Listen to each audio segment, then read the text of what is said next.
règle du jeu, c'est que nous sommes ensemble 1h30. Dans un premier temps, si vous en êtes d'accord, mesdames, messieurs les participants, nous allons laisser les intervenants témoigner de leur parcours et de leur vision de notre sujet. Et puis, dans un second temps, vous aurez tout loisir pour les interpeller, les interroger, poser les questions que vous souhaitez. Je vais vous les présenter brièvement. Vous avez vu le CV, je vais les présenter sans ordre protocolaire. Bertrand Casal, qui nous vient de Rodez, mais qui travaille sur l'ensemble du Massif central et qui travaille sur notamment l'accueil des populations, sujet qu'il connaît parfaitement, et il a l'habitude depuis plusieurs années d'intervenir et de porter cette parole de passionné qu'il est, comme vous le verrez, avec son accent, mais de rigueur, comment ça se passe sur le terrain. À ses côtés, Aurore Thibault, qui est là, elle nous parlera de sa structure, là-haut, qui est quelqu'un qui travaille véritablement avec les collectivités, les structures, sur l'accueil, et qui va nous définir comment ça marche, quelles sont les attentes et quels sont un peu les points de vigilance pour que ça fonctionne. En plus, elle a une vision de l'ensemble, nous ne sommes pas uniquement dans le Massif central, elle travaille sur l'ensemble des territoires. Frédéric Richard, ensuite, qui est universitaire, qui vient de Limoges, qui travaille beaucoup sur les ruralités, qui nous fera partager ses études complètement, comme toutes d'ailleurs, mais pertinentes sur les enjeux. On parlera sans doute gentrification, on parlera de ces sujets-là qui viennent, et de ce thème-là, qui peut venir de l'accueil de nouvelles populations. Ensuite, Rafik, que l'on remercie de sa présence, il est universitaire entre Clermont-Ferrand et Lille, et il devait être à Lille en visio, et puis c'est arrangé. Il est avec nous, et il nous fera partager son étude, notamment sur son sujet de thèse sur les migrations. C'est un sujet qui n'est pas du tout un pas de côté. Il a une analyse extrêmement précise de certains territoires, dont des territoires d'ici, comment sont accueillis. Alors on est avec des migrants, on est sur les rôles de cadal, l'implication des élus, mais ça en dit beaucoup sur la sociologie de l'accueil. Et puis Cyprien Tassé de VetAgroSup, qui est partenaire, j'ai vu, de cette journée, qui connaît parfaitement ces sujets de retour à la campagne et cette attirance de l'environnement et tous les enjeux que cela comporte. Moi, me présenter en 2 minutes, ça a beaucoup moins d'intérêt. Je suis directeur éditorial du Parlement rural français et du think tank Nouvelle Ruralité, mais je suis un local de l'État puisque j'étais rédacteur en chef du groupe La Montagne Centre-France. Je suis journaliste et universitaire dans cette université pour une école de journalisme. Voilà. Merci, mesdames, messieurs, de votre présence. Bertrand, je vais peut-être commencer par toi. Il faut toujours quelqu'un qui pose le décor. On va faire un premier tour. Madame, Messieurs, quand on a cette vision, là nous sommes entre gens conscients que l'accueil va être la force de nos territoires ruraux, qu'il faut passer la vitesse supérieure, c'est un terme que très souvent on emploie. Pourtant vous êtes quelques-uns déjà à faire beaucoup de choses, notamment dans le cadre de l'ANCT que tu représentes. Alors ça n'est plus l'ancienne DATAR du Massif central, mais c'est une structure qui existe encore. Le ministère de la Cohésion des Territoires porte un regard particulier sur ce Massif central et ses 22 départements. Quand on parle accueil aujourd'hui, quels sont les 2-3 premiers items qui viennent pour ne pas rester dans les généralités? Quelles sont les attentes? Quels sont les points de vigilance? Merci Jean-Yves. Alors effectivement, nous on travaille, puis on a des collègues des territoires qui sont présents, qui peuvent témoigner. On travaille sur des politiques d'accueil depuis 10 ans. C'est un enjeu très important pour le Massif central. On est à la veille maintenant mais de reconduire ces politiques, puisqu'il y a un peu de retard au niveau des différents financements, mais on va mettre en œuvre effectivement des nouvelles politiques dans le cadre de la période de programmation qui s'ouvre. Mais effectivement, on doit faire évoluer nos politiques d'accueil. On les a menées, on finance nous des territoires, on finance l'ingénierie, puis on finance sur les territoires des plans d'action. On a dans la dernière période de programmation, on finançait 46 territoires. Il y avait 40 territoires et 6 départements, puisqu'il y a des départements qui ont des politiques très volontaristes sur l'attractivité et sur l'accueil. Mais aujourd'hui, effectivement, il faut qu'on revoie un petit peu nos politiques. En allant vite, je le disais à Aurore, moi je suis donc chargé de mission au commissariat Massif Central, mais je suis basé dans l'Aveyron. J'y vis depuis plus de 20 ans, j'y ai été élu, et c'est vrai que dans l'Aveyron, il y a vraiment une situation d'alerte, et on le retrouve après, bien sûr, sur la Lozère, sur le Cantal, sur d'autres départements, puis peut-être certains d'entre vous pourront témoigner. Grosso modo, dans l'Aveyron, aujourd'hui, il faut de tout partout. Conques, par exemple, qui est un haut lieu aveyronnais, pour ceux qui connaissent. Conques, les restaurateurs, cet été, n'ont pas ouvert tout le temps qu'ils voudraient, faute de personnel. Alors, il y a peut-être des problèmes aussi de salaire, etc. à voir, mais il y a un hôpital psy à Rodez qui cherche aujourd'hui 15 infirmiers ou 15 infirmières, qui ne le trouvent pas. Les collègues de l'insertion professionnelle nous disent, donc, si tu es diplômé soignant le matin, tu es embauché l'après-midi. On est vraiment dans une situation très critique, et à Rodez, oui, on traverse des rues ou des avenues, et vous avez telle entreprise recrute, derrière les voitures commerciales, vous avez recrute, et c'est vrai qu'aujourd'hui, on est dans des conditions et une situation qui est très tendue. Et on le voit même, c'est vrai dans le Massif Central, mais on le voit même au niveau national, que la décision du gouvernement récemment de régulariser les personnes sans papier qui travaillent dans les secteurs en tension, on montre vraiment qu'il y a une tension, et d'autant plus, nous on est encore plus impacté dans le Massif Central, parce que pour reprendre le cas de Rodez par exemple, on a 4% de taux de chômage. Donc autrement dit, on n'a aucune réserve locale. Hein. Et sachant qu'en plus, là encore, les collègues de l'insertion professionnelle disent que bon, il y a toujours effectivement une part de personnes un peu inemployables. Nous, si on veut recruter pour des entreprises, si on veut répondre aux besoins de transmission, c'est forcément des gens qui viennent d'ailleurs. Et il y a vraiment urgence pour les transmissions de l'agriculture, mais bon, alors il faut toujours prendre les statistiques avec des pincettes, mais on a aujourd'hui on sait très bien qu'en 2025, on aura 2 tiers, 50% des agriculteurs qui vont partir à la retraite, et en plus avec des jeunes qui veulent travailler sur des périmètres plus restreints à la proximité, donc en plus là où on a vu un agriculteur, il en faudra peut-être 2 ou 3, mais c'est vrai aussi pour l'artisanat, et puis l'artisanat, il y a certaines entreprises dans l'Aveyron qui vont fermer sans repreneur, donc c'est la perte d'une entreprise, c'est la perte d'emploi, et c'est la perte de savoir-faire, parce qu'il y a du savoir-faire dans le bâtiment, sur la restauration, mais on en trouverait bien d'autres, il y a une perte de savoir-faire qui est importante. Et vraiment, nous, on est un peu en situation d'urgence, mais c'est vrai pour tous les territoires du Massif Central. Il faut de tout partout. Situation d'urgence.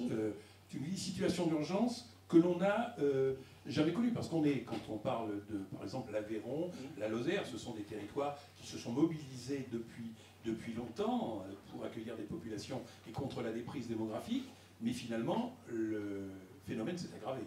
Oui, le phénomène s'est aggravé. Alors, il y a sur les territoires, il y a du travail tout à fait intéressant qui a été fait. Les départements, oui, je pense à l'Aveyron, la Lozère, le Cantal, l'Allier, la Corrèze, la Nièvre, ont des politiques très agressives, en très bon sens du terme, pour essayer de travailler l'attractivité, l'accueil de nouvelles populations, l'accueil de nouveaux actifs.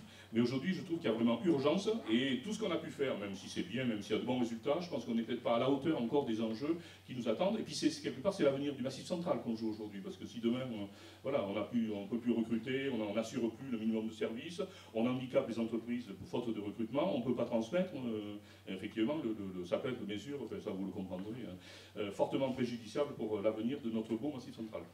Quand on est un acteur comme vous, on analyse les choses sur plusieurs années. Est-ce que ce phénomène, aujourd'hui, nous sommes réunis autour de l'initiative de Back to Earth pour dire ce mouvement-là de retour à la campagne, de néo-ruralisme, il faut le favoriser, l'accompagner, on va voir tout au long des 2 jours de quelle manière. Est-ce que vous, dans l'actualité immédiate des 2 dernières années, vous voyez, vous sentez un intérêt de certaines populations pour revenir? Ah oui, on sent effectivement qu'il y a un engouement, il y a effectivement, je pense, une période qui est plutôt favorable, mais c'est là que je voulais en venir, mais très brièvement, après peut-être on pourra en reparler ensemble, mais on a de gros problèmes. Le premier problème, et ça a été dit en bas aussi à la conférence à 9h, c'est l'habitat. C'est vrai qu'on a la prétention d'accueillir un Massif Central, mais malheureusement on n'a pas les maisons qui vont avec. Souvent, quand on fait quelque chose, que ce soit pour ça ou pour autre chose, mais on rêve avant. On rêve, et quand on discute avec certaines personnes qui veulent se déplacer, ils rêvent de la maison, ils rêvent d'une maison avec un bout de terrain, ils rêvent du barbecue, enfin, c'est des images très simples, mais voilà. Ils rêvent, et cette maison dont ils rêvent, on ne l'a plus beaucoup. D'autant plus, et ça a été dit aussi ce matin, que la pandémie est passée par là, que certaines personnes ont eu peur, et qu'il y a eu pas mal d'achats-refuges. Mais ça ne prouve pas pour autant que les gens sont venus vivre localement. Ils savent, ils sont en ville, Ils savent que si pandémie, si réchauffement climatique, si problème, ils ont toujours un refuge quelque part dans le Cantal, en Lozère, mais c'est pas pour autant qu'ils sont venus y vivre, et pourtant ils ont spoilé, ils ont pris une partie des maisons qui étaient sur le marché. Et c'est vrai qu'aujourd'hui, il n'y a plus grand-chose, et puis en plus les prix ont augmenté. On a, mais dans mon village, il y a des maisons à vendre, mais c'est des maisons toutes droites. C'est un village vigneron en plus, donc les maisons sont assez sombres parce qu'on stockait du vin. C'est des maisons toutes droites. Il y a un jardin, mais le jardin il est en périphérie du village, il n'est pas du tout attenant. C'est des passoires énergétiques. Et c'est vrai qu'on a vraiment de grosses difficultés. Et les maisons qui font rêver ou dont envie les gens qui arrivent, eh bien, on les a plus tout à fait. Et ça, c'est vraiment un gros problème. Et sans parler bien sûr du locatif, tous les élus le savent, le locatif en milieu rural, c'est quand même pas terrible. Et on n'a pas effectivement les biens à proposer. Il y a toujours l'emploi du conjoint, parce que souvent une famille a un modèle économique avec deux salaires. Bon, ça peut tenir avec un salaire quelque temps, mais il faut quand même que le deuxième arrive vite. Bon, maintenant, c'est vrai qu'il y a beaucoup de partenaires qui sont quand même qui se sont musclés sur cet aspect-là, mais effectivement, il y a toujours un travail à ce niveau-là. La culture de l'accueil, Jean-Yves Pinault le rappelait tout à l'heure, c'est pas forcément évident dans nos territoires un peu vieillissants d'accueillir des gens qui viennent on ne sait pas où, des étrangers, et pourtant, c'est quand même... Et quand un territoire accueille, c'est tout le monde qui accueille. C'est pas forcément le maire ou l'élu ou le chef d'entreprise. C'est une communauté sociale. Voilà, c'est ça. Et c'est aussi le voisin qui accueille ou le comité des fêtes. Donc voilà, c'est très important. Je vais vite. La volonté aujourd'hui de casser cette relation un peu néfaste urbain-rural. Parce qu'on a toujours fait opposer urbain et rural. Aujourd'hui, je pense qu'il faut travailler effectivement le lien et avoir peut-être des liens entre techniciens du développement urbain et techniciens du développement rural. Les uns savent très bien qui est susceptible de partir, quels sont les réseaux qu'il faut essayer de privilégier. Et il y a vraiment là un travail à faire important, sachant qu'il faut toujours se dire que partir, c'est anxiogène. C'est quand on est à Paris, moi je suis passé par la case Paris aussi, mais quand on part, c'est qu'on ne sait pas trop où on va, d'autant plus si on a une famille avec quelques ancrages locaux. Et donc c'est vrai qu'on a souvent été à Paris, on a même été à Amsterdam, faire des salons. Je pense qu'il faut arrêter ça aussi. Il faut peut-être travailler un peu dans la proximité. Et je pense qu'on a moins peur quand on part à 80 km que quand on part à 600. Et je pense qu'il faut essayer de travailler ce lien. Et le Massif central, nous on a la chance d'avoir Clermont, d'avoir Limoges, Saint-Étienne. Mais autour, on a Bordeaux, Montpellier, Toulouse. Et on peut tout à fait travailler là-dessus. Je vais vite, Jean-Yves. Et ça a été aussi dit ce matin, le fait de privilégier des gens au niveau local. Ce qu'on se rend compte sur les territoires, puis alors les collègues des territoires, Amandine, je crois que tu pourras peut-être témoigner, mais ce qu'on se rend compte, c'est que souvent, effectivement, les gens qui viennent, ils ont déjà quelqu'un au niveau local. C'est de la famille, c'est un frère, une sœur qui est arrivé avant, c'est une personne avec qui ils ont sympathisé pendant des vacances, le propriétaire du gîte, etc. Quelqu'un qui va, toujours pareil, c'est anxiogène, donc quelqu'un qui rassure, et qui a un appui, qui peut relayer.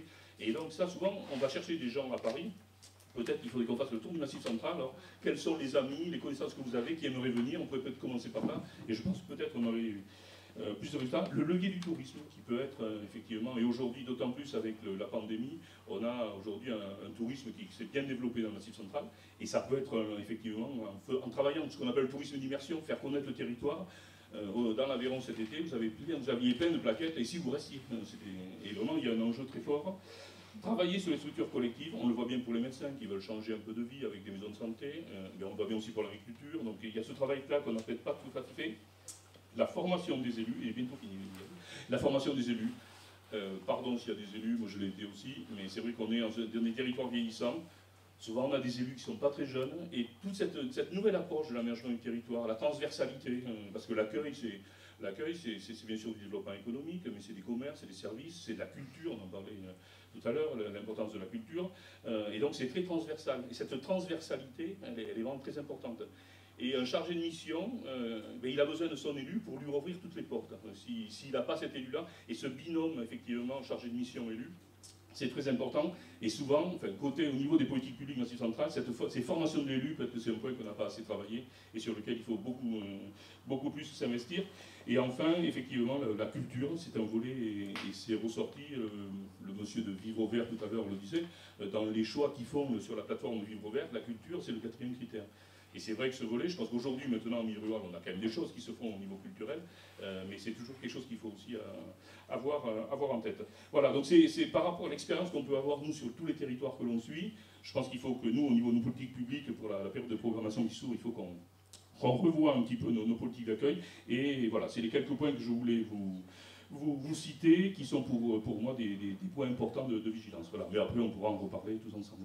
Autre question à laquelle je vais te demander de répondre rapidement. Beaucoup d'élus parlementaires au plan national sont de plus en plus émus de la disparition des services publics, c'est bien la moindre des choses, et tiennent un discours extrêmement clair en disant pas d'accueil possible sans un minimum de services publics, c'est-à-dire santé, école, et puis mobilité, que l'on se doit de classer quand on est dans le Massif central et que l'on voit comment fonctionne le ferroviaire.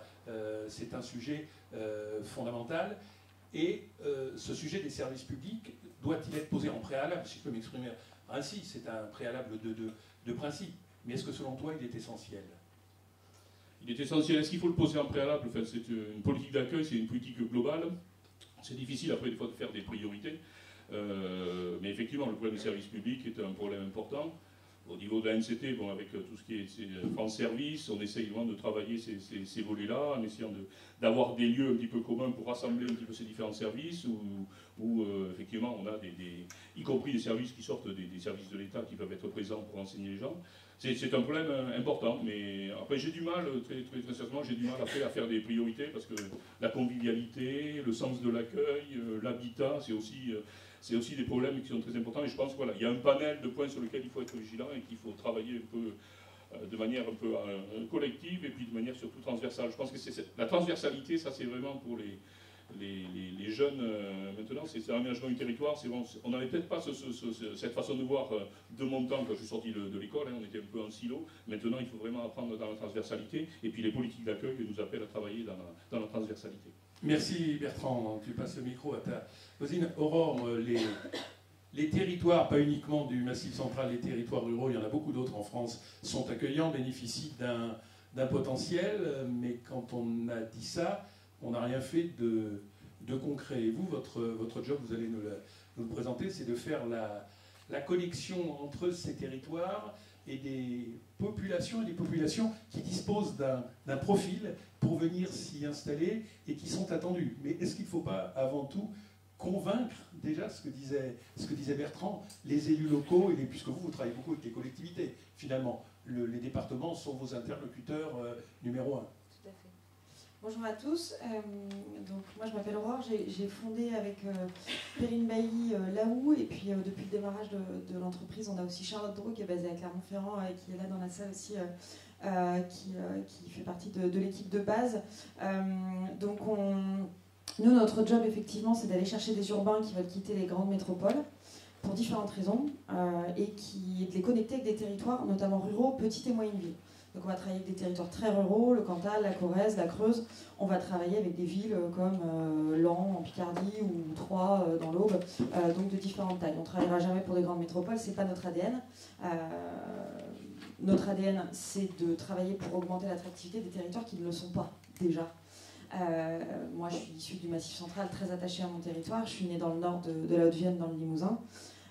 Dans un territoire très rural, dans un hameau de 22 personnes, dont ma famille constitue à peu près un quart de la population, donc de familles de paysans. Donc je connais très bien la ruralité et le fait d'être relativement assez éloigné d'une ville, et les territoires qui ne bénéficient pas d'attractivité.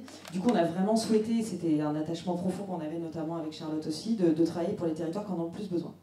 Si on regarde le Massif central, parce que c'est un sujet déjà évoqué, il y a 650 000 personnes qui ont déserté notre territoire depuis 1900. Okay, on a perdu 650 000 habitants à nous tous, là, tous les départements du Massif central. Sachant que la France, elle a pris 25 millions d'habitants dans le même temps. Donc non seulement il y a des territoires qui ont gagné cette démographie, qui ont eu un solde naturel très très positif, qui ont fait beaucoup de gosses.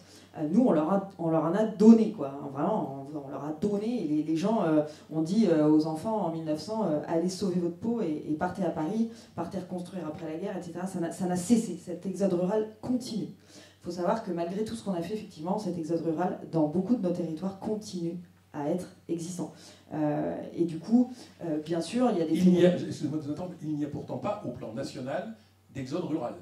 Alors, au plan national, les démographes, c'est un débat de fond, mais les démographes, je vais parler sous le contrôle, je ne sais pas si certains des universitaires ont travaillé, nous disent, Frédéric, est-ce que tu peux en témoigner, nous disent, la population rurale, par rapport aux populations métropolitaines, a augmenté depuis 20 ans.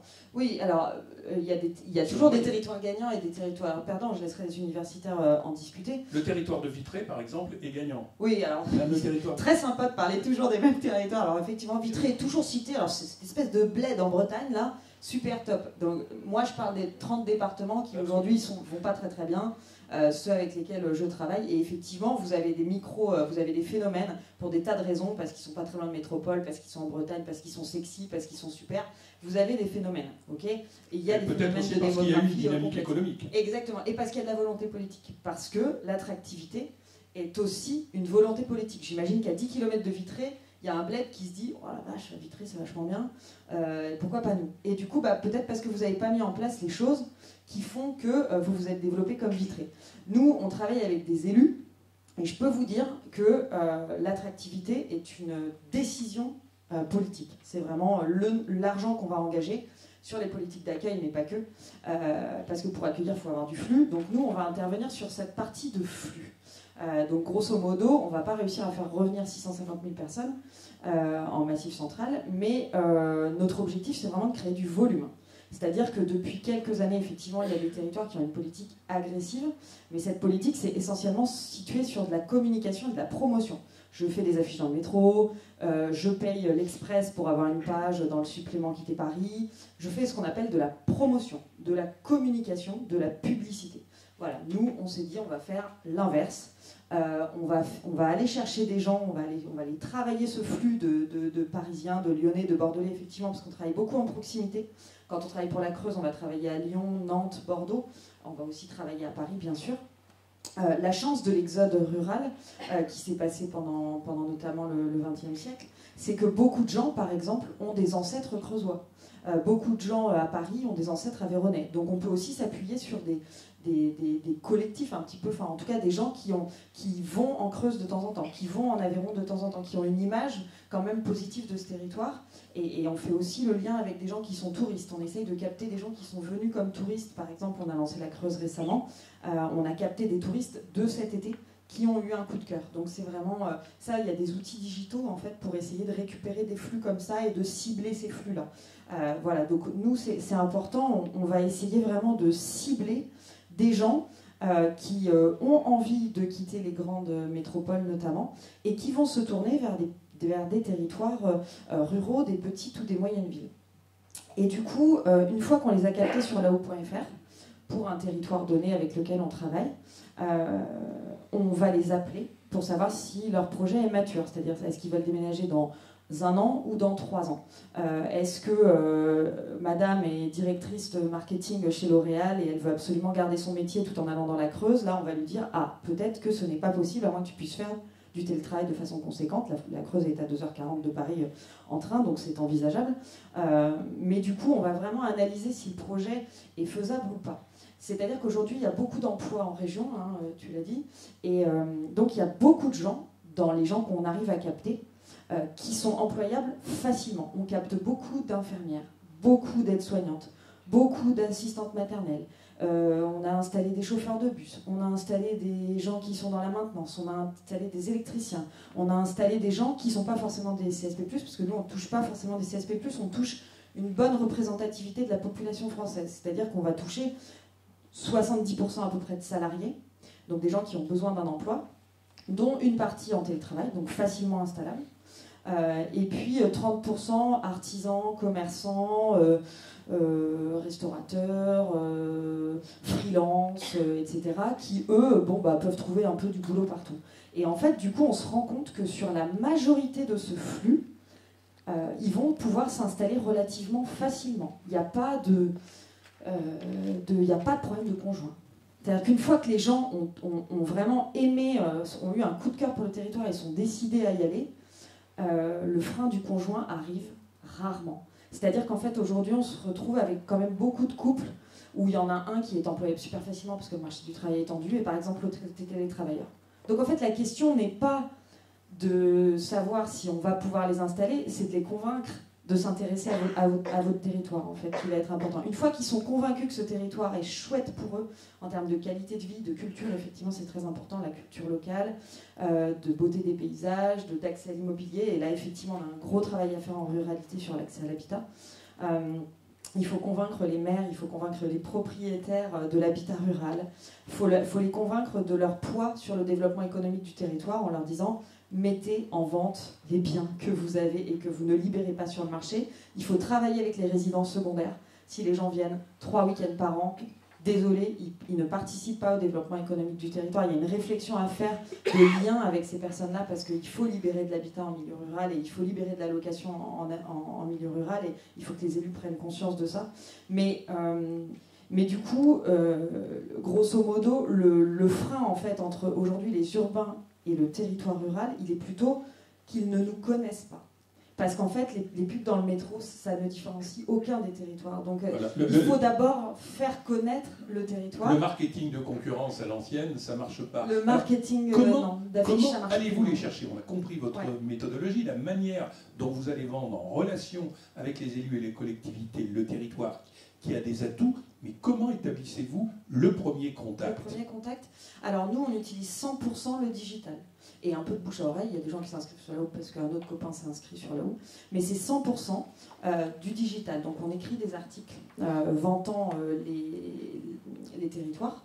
On diffuse des publicités sur Facebook, sur Instagram, etc. Donc tout le monde n'est pas sur Facebook et sur Instagram, mais il y a peut-être une personne du couple qui est sur Facebook ou sur Instagram ou sur LinkedIn, ou qui va taper des mots-clés sur Google et du coup tomber sur nous. Donc il faut savoir que l'immense majorité des recherches de la mobilité se font sur le téléphone portable ou sur l'ordinateur portable. Donc nous, les gens cherchent prix de l'immobilier partout en France, ils cherchent les villes à 1 heure de Paris, les villes à 2 heures de Paris, ils cherchent des tas d'informations comme ça sur lesquelles nous on va essayer de se positionner. Ils cherchent des éléments sur la campagne, sur la ruralité, sur la qualité de vie. Donc on va essayer de leur montrer.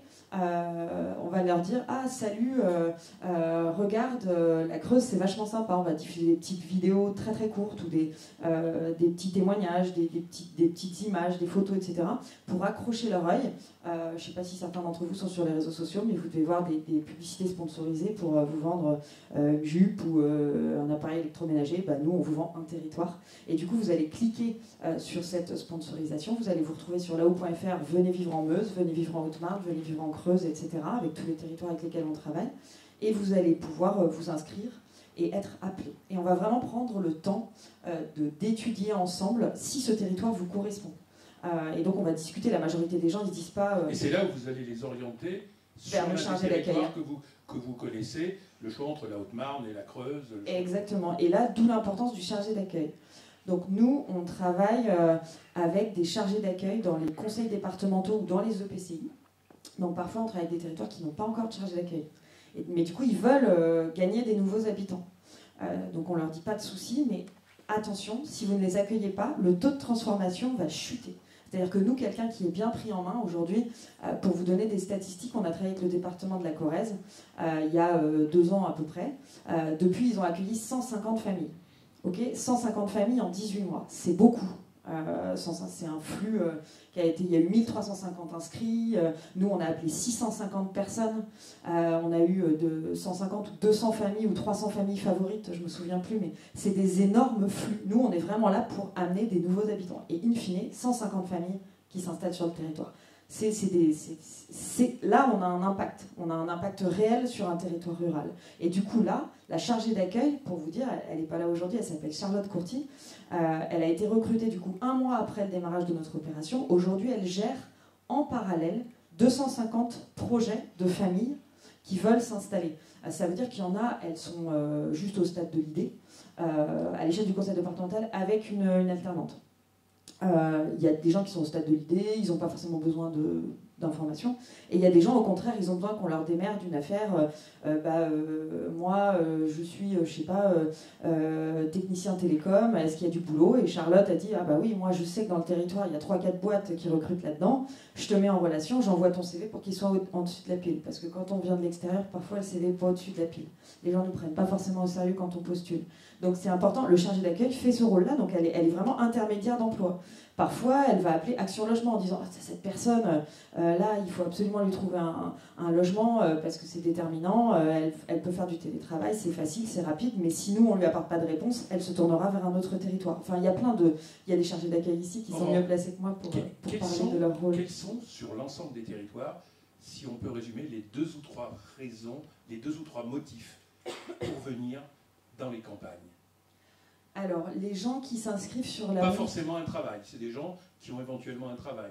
Donc, c'est pas forcément la recherche d'emploi. Alors, c'est jamais, même, oublier, ça, si je peux vous donner un conseil, c'est jamais la recherche d'emploi. Les gens qui veulent déménager et quitter les grandes métropoles, il y a 3 publics, nous, qu'on a déterminés vraiment clés.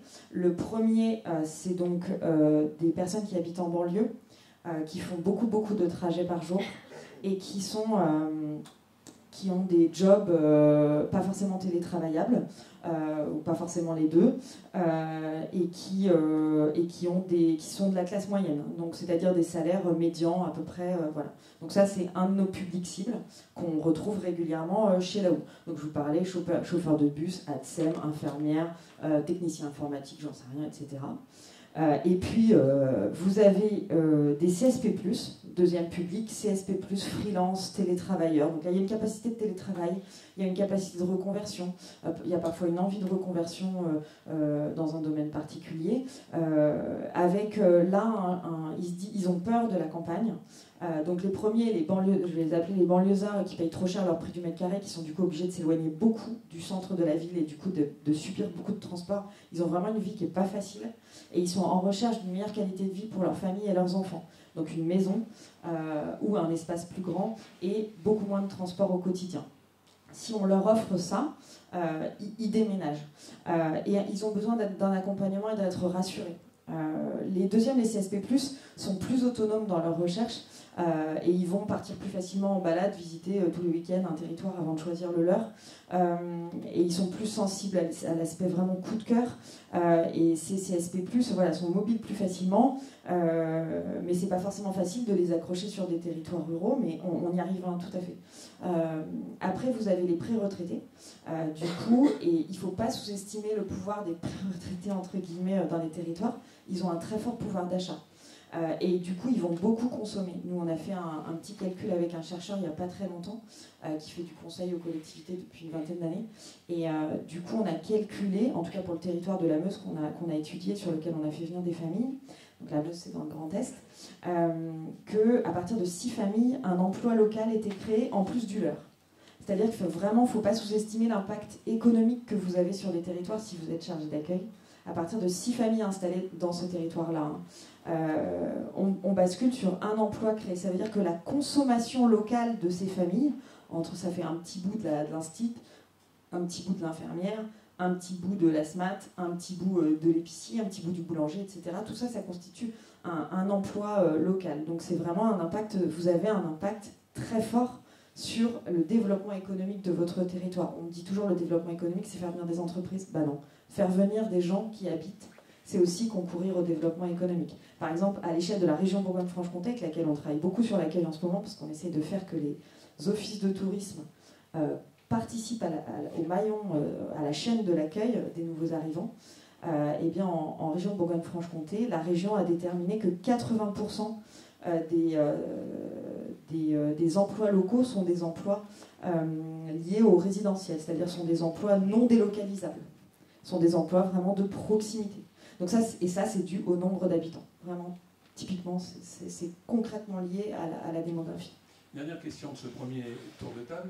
Dans le choix du retour, comment s'effectue le choix entre une ville moyenne, c'est-à-dire les préfectures des départements du Massif central, Aurillac, Brive, éventuellement Tulle, Guéret, ou un rural, même si on n'emploie pas dans notre grammaire le terme profond, mais le fin fond de la campagne. Est-ce que vous allez être obligé de leur donner une lecture de ces territoires pour des raisons très pratiques, ou les personnes accueillies ont déjà une idée?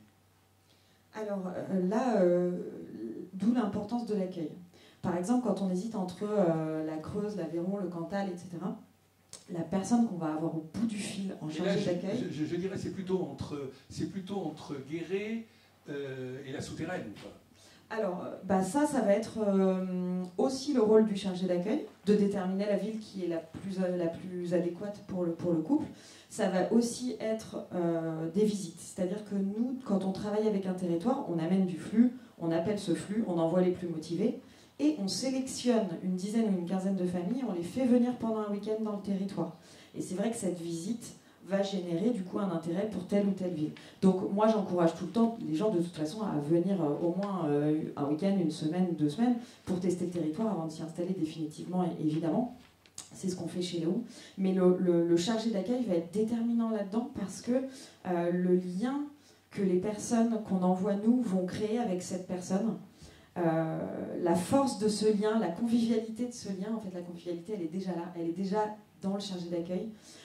Pour moi, c'est beaucoup son rôle. Peut-être certains d'entre vous veulent témoigner sur ça. Mais la qualité de ce lien va énormément jouer sur... j'ai entendu des gens, on a fait des témoignages récemment en Creuse, qui ont dit, moi, j'ai été vraiment hyper bien accueillie. Et c'est hyper bien guidé, du coup, en fait. J'ai été mis en réseau, parce que c'est ça, on recrée du lien, le chargé d'accueil crée beaucoup de liens entre les gens qu'on envoie et puis l'écosystème local, en fonction de leur métier, en fonction de leurs aspirations, de leur goût. Et ce lien, cet accès au réseau, ça rassure beaucoup les gens et ça va faire que ça peut être très déterminant dans le choix de la ville. Notamment parce que les gens qui quittent une région ont très peur de ne pas s'y retrouver socialement dans leur vie quotidienne au niveau social, c'est-à-dire ils ont peur de perdre leurs amis, ils ont l'impression qu'en ruralité il n'y a pas de bar et pas de resto. Il faut qu'on arrête avec ça. Il y a de la culture, il y a des festivals, il y a des choses, il y a des gens super sympas, il y a des gens qui vivent voilà, culturellement, ça bouge dans nos territoires. Et on voit peut-être même plus de canons qu'à la ville. Et voilà, je vous laisse chacun en juger, mais en tout cas, oui, les gens sont en recherche d'une convivialité. Et du coup, le lien et la force de ce lien avec le chargé d'accueil, c'est la première convivialité. Du coup, nous, les chargés d'accueil qui sont pas très sympas, si ça nous arrive d'en voir dans certains territoires, on se dit, ouh là là, faut peut-être que le territoire change de chargé d'accueil, parce que sinon, ça va vraiment jouer dans le nombre de personnes qui vont s'implanter. C'est vraiment déterminant. Merci. Aurore. On va enchaîner avec Rafik, si tu le souhaites. Rafik, Bertrand Casal nous a ouvert la porte. Avec Rafik, tu veux dire... Non, oui. Bertrand a ouvert la porte en nous disant qu'une communauté devait être accueillante, qu'un corps social devait se mobiliser, que tout ce que l'on peut dire, s'il n'y a pas sur le terrain cette volonté d'accueil. Votre étude, elle porte sur un point très précis, pourrait en apparence nous éloigner du sujet, alors que pas du tout, puisque votre thèse portait donc sur l'accueil des demandeurs d'asile dans les espaces non métropolitains. Donc c'est toute la question de l'organisation autour des CADA, de l'accueil. Et ce qui nous intéresse dans cette étude, enfin beaucoup de choses, elle nous intéresse dans son entier, mais c'est de connaître le regard que vous portez sur les différents territoires sur lesquels vous avez travaillé, sur ce point déterminant qu'est notamment la mobilisation des élus. Vous avez travaillé sur des territoires d'Auvergne et de Rhône-Alpes, c'est ça? Oui, tout à fait. Alors je pense que... alors le point sur lequel j'ai travaillé, je pense qu'il y a c'est un peu en décalage vis-à-vis de peut-être ce qui est ciblé ici, c'est-à-dire la question peut-être de l'attractivité, etc. Faudrait peut-être Mais là, plus que l'attractivité, voilà. On va parler de l'accueil. Mais du coup, par rapport d'un territoire et de population accueillante. Oui, par rapport à l'accueil, alors d'abord, il faut savoir que c'est une politique donc nationale et donc c'est une compétence de l'État. S'il y a de l'accueil des demandeurs d'asile dans un territoire, c'est que l'État l'a décidé. Alors il faut revenir déjà à ce qu'on appelle le dispositif national d'accueil.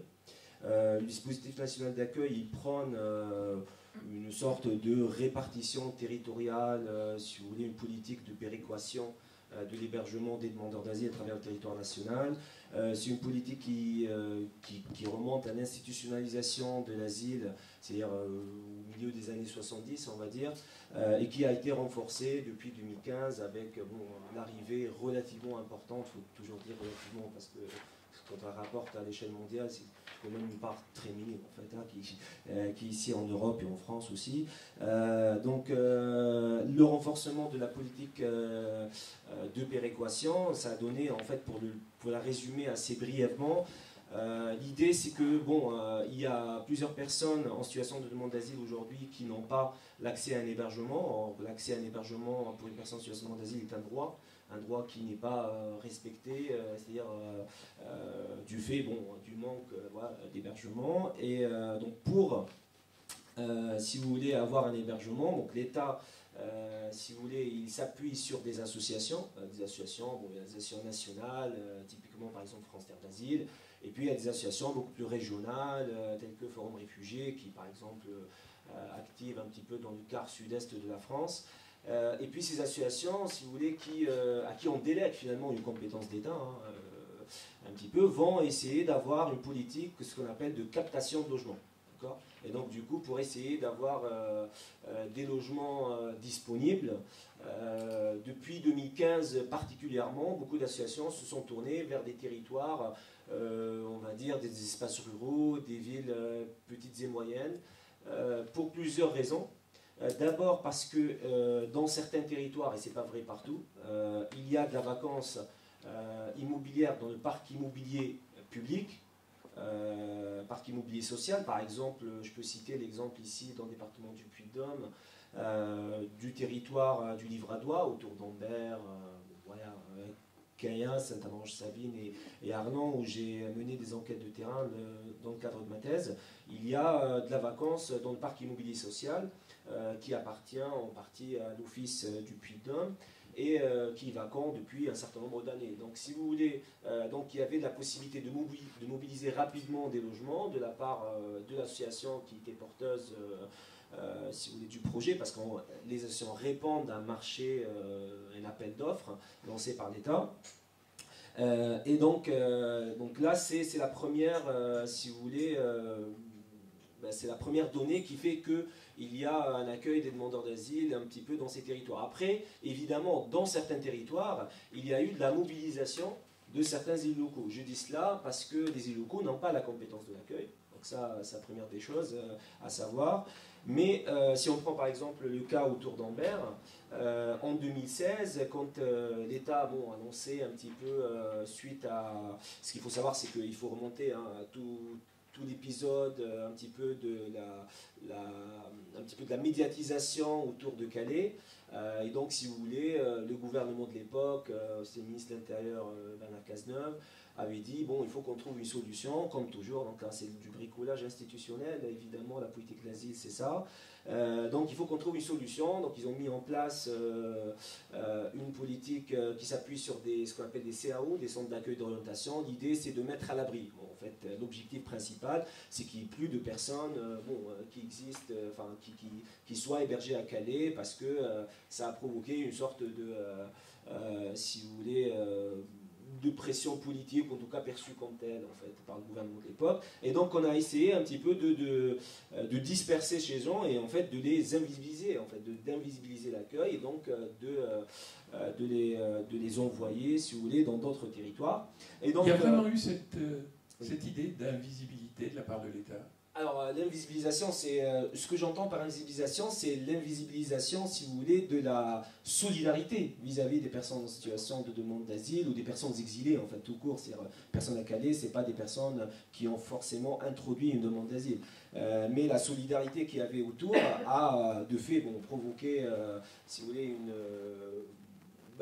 en fait, un rejet politique de la part d'un certain nombre de partis politiques ou de personnalités politiques. Et donc l'idée derrière, en fait, si vous voulez, la répartition de ces personnes-là, derrière un petit peu l'idée il faut leur permettre d'avoir un hébergement, c'est aussi, ces deux objectifs, c'est de les amener dans le processus de l'asile, c'est-à-dire qu'ils soient introduits dans le système de l'asile, qu'on puisse les reconnaître, savoir où ils sont, etc. Et être inscrit dans un processus d'asile, c'est 2/3 de chances d'avoir un refus, c'est-à-dire plus de 66% de personnes ont un refus de statut de réfugié, quoi. Et puis le deuxième élément, si vous voulez, c'est essayer un petit peu de rompre cette visibilisation de la solidarité. Enfin, quand vous avez parlé de... Mais bon, quand on revient vraiment à cet aspect des élus locaux, donc dans certains territoires, il y a des élus locaux qui se manifestent ou se portent un peu volontaires, si vous voulez, pour essayer d'être en relation avec les associations de gestion de l'accueil des demandeurs d'asile pour encourager, entre guillemets, le fait que ces personnes-là soient accueillies sur le territoire. Alors cela se fait pour plusieurs raisons en fait. Il se fait, bon, évidemment, parfois dans le discours politique à l'échelle locale, par devoir humanitaire. C'est-à-dire, bon, il y a le discours de l'élu. Moi, j'ai été frappé, par exemple, par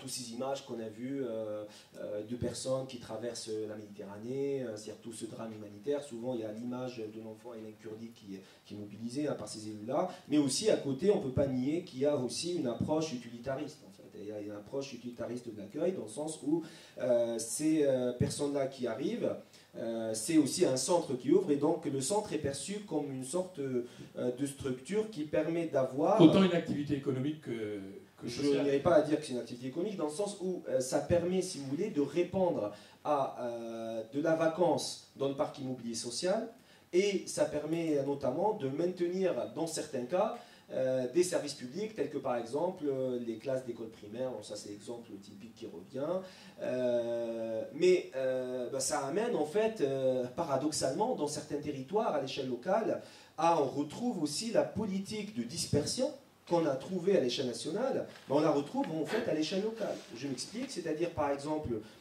dans certains centres d'accueil de demandeurs d'asile, il y a un processus d'hébergement qui se fait de manière diffuse, c'est-à-dire c'est la même association qui gère, mais l'association elle va dire qu'on va s'organiser autour de 4 communes, par exemple Ambert, Arlan, Cayen et Saint-Amand-Roche-Savine. D'accord ? Et donc, du coup, on va mettre ces personnes-là autour de ces 4 communes-là. Mais bon, en s'intéressant un petit peu à comment ces personnes-là sont accueillies plutôt à Ambert ou à Saint-Amand-Roche-Savine, parce que c'est pas la même chose. Être accueilli à Ambert, c'est une petite ville qui dispose un peu d'une offre d'équipement de service public relativement, on va dire, par rapport à Saint-Amand-Roche-Savine, qui est une commune qui fait à peu près 500 habitants et qui a un problème d'accès. Bon, il n'y a pas de transport collectif.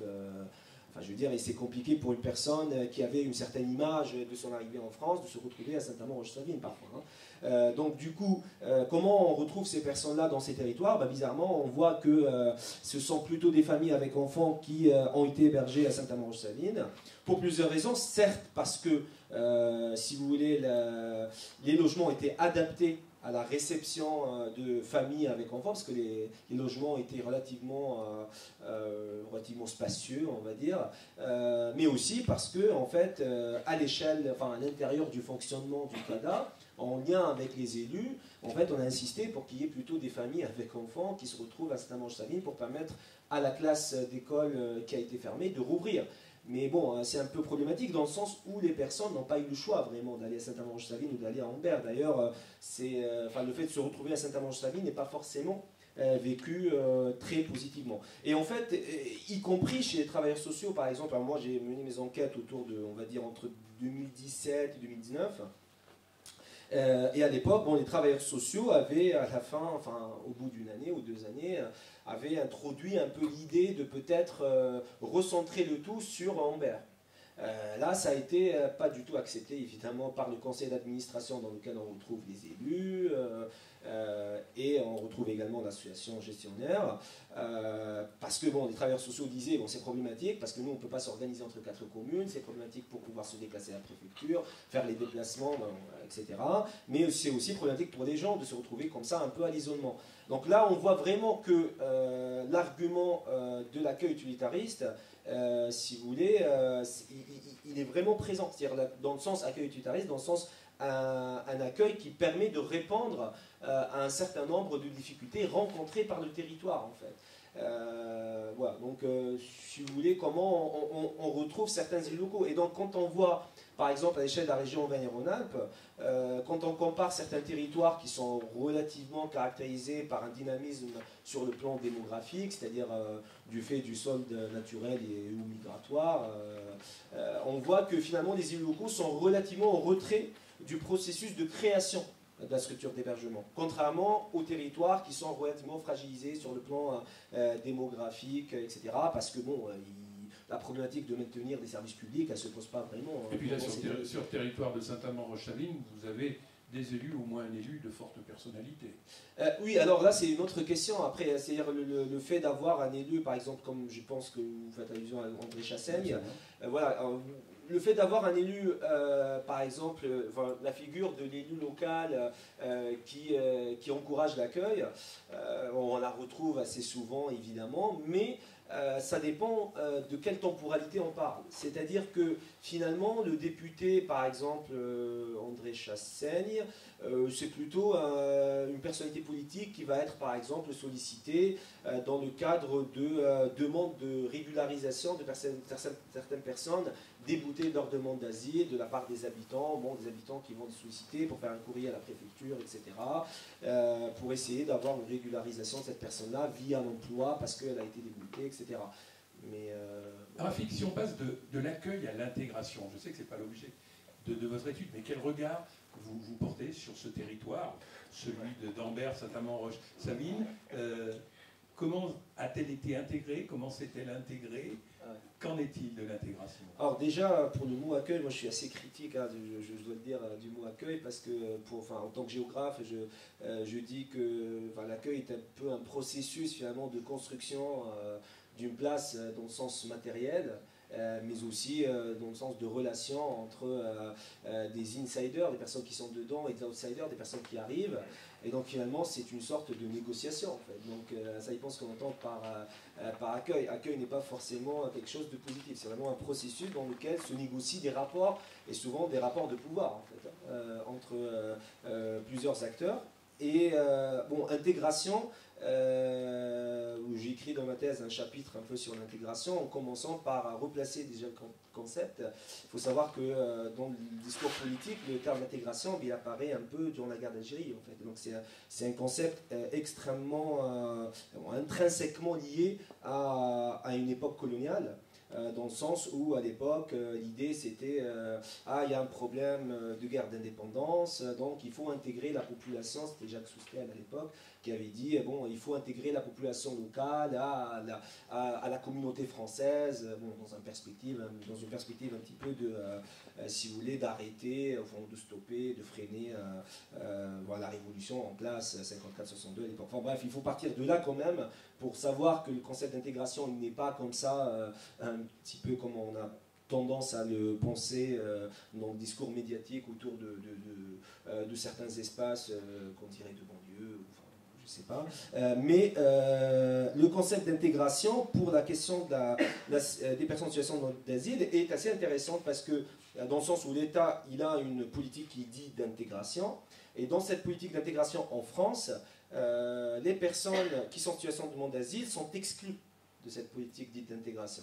Pourquoi? Parce que, si vous voulez, ils n'ont pas, par exemple, il n'y a pas de financement pour l'apprentissage du français pour les personnes quand ils sont en situation de demande d'asile, il n'y a pas de possibilité de travailler, bon, il y a certaines dérogations qu'on peut faire au bout de 9 mois, mais en fait c'est quasiment jamais accepté, de fait c'est interdit de travailler, ça c'est depuis 91, et si vous voulez, là, cette période d'entre-deux, c'est-à-dire un peu ce sas qui existe entre le moment où la personne dépose sa demande d'asile et le moment où elle va avoir une réponse, c'est-à-dire un statut de réfugié ou très probablement un statut de débouté, ça c'est en fonction aussi de nationalité, c'est une autre histoire, mais pendant cette période-là, il y a une sorte, si vous voulez, d'attente.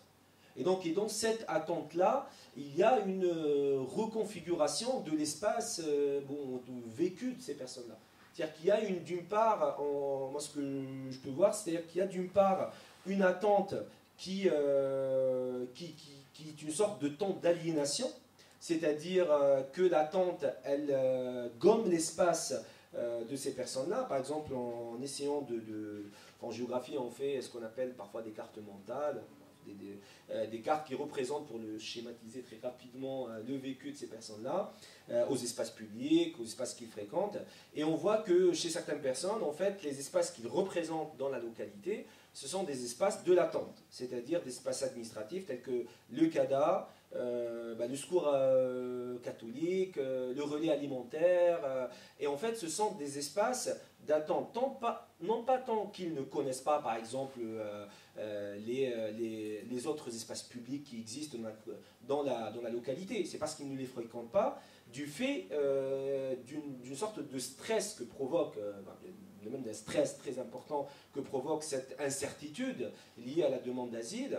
Et donc finalement, bon, ils vont te dire, bon, moi, de toute façon, en fait, ce que tu me dis là, rencontrer la population, tout ça, pourquoi pas, mais bon, il me faut quand même mon statut, parce que tant que je ne l'ai pas, je suis très incertain. Et donc, bon, l'espace est chez eux, si vous voulez, gommé. Mais d'autre part, parfois, on retrouve des dynamiques où certaines personnes arrivent, tant bien que mal, à s'approprier, si vous voulez, certains espaces. Souvent, d'ailleurs, ce sont des personnes en situation d'asile en famille, avec enfants, qui, du fait de la pratique en fait, de leurs enfants, vont partir au jardin public, rencontrer d'autres parents au niveau de l'école, et donc vont avoir une certaine pratique de l'espace qui permet, si vous voulez, d'évacuer ce temps d'attente, même si c'est toujours présent. Donc parler d'intégration, c'est en fait complètement faux. Et ça montre, en réalité, ça démontre que, si vous voulez, la politique dite d'accueil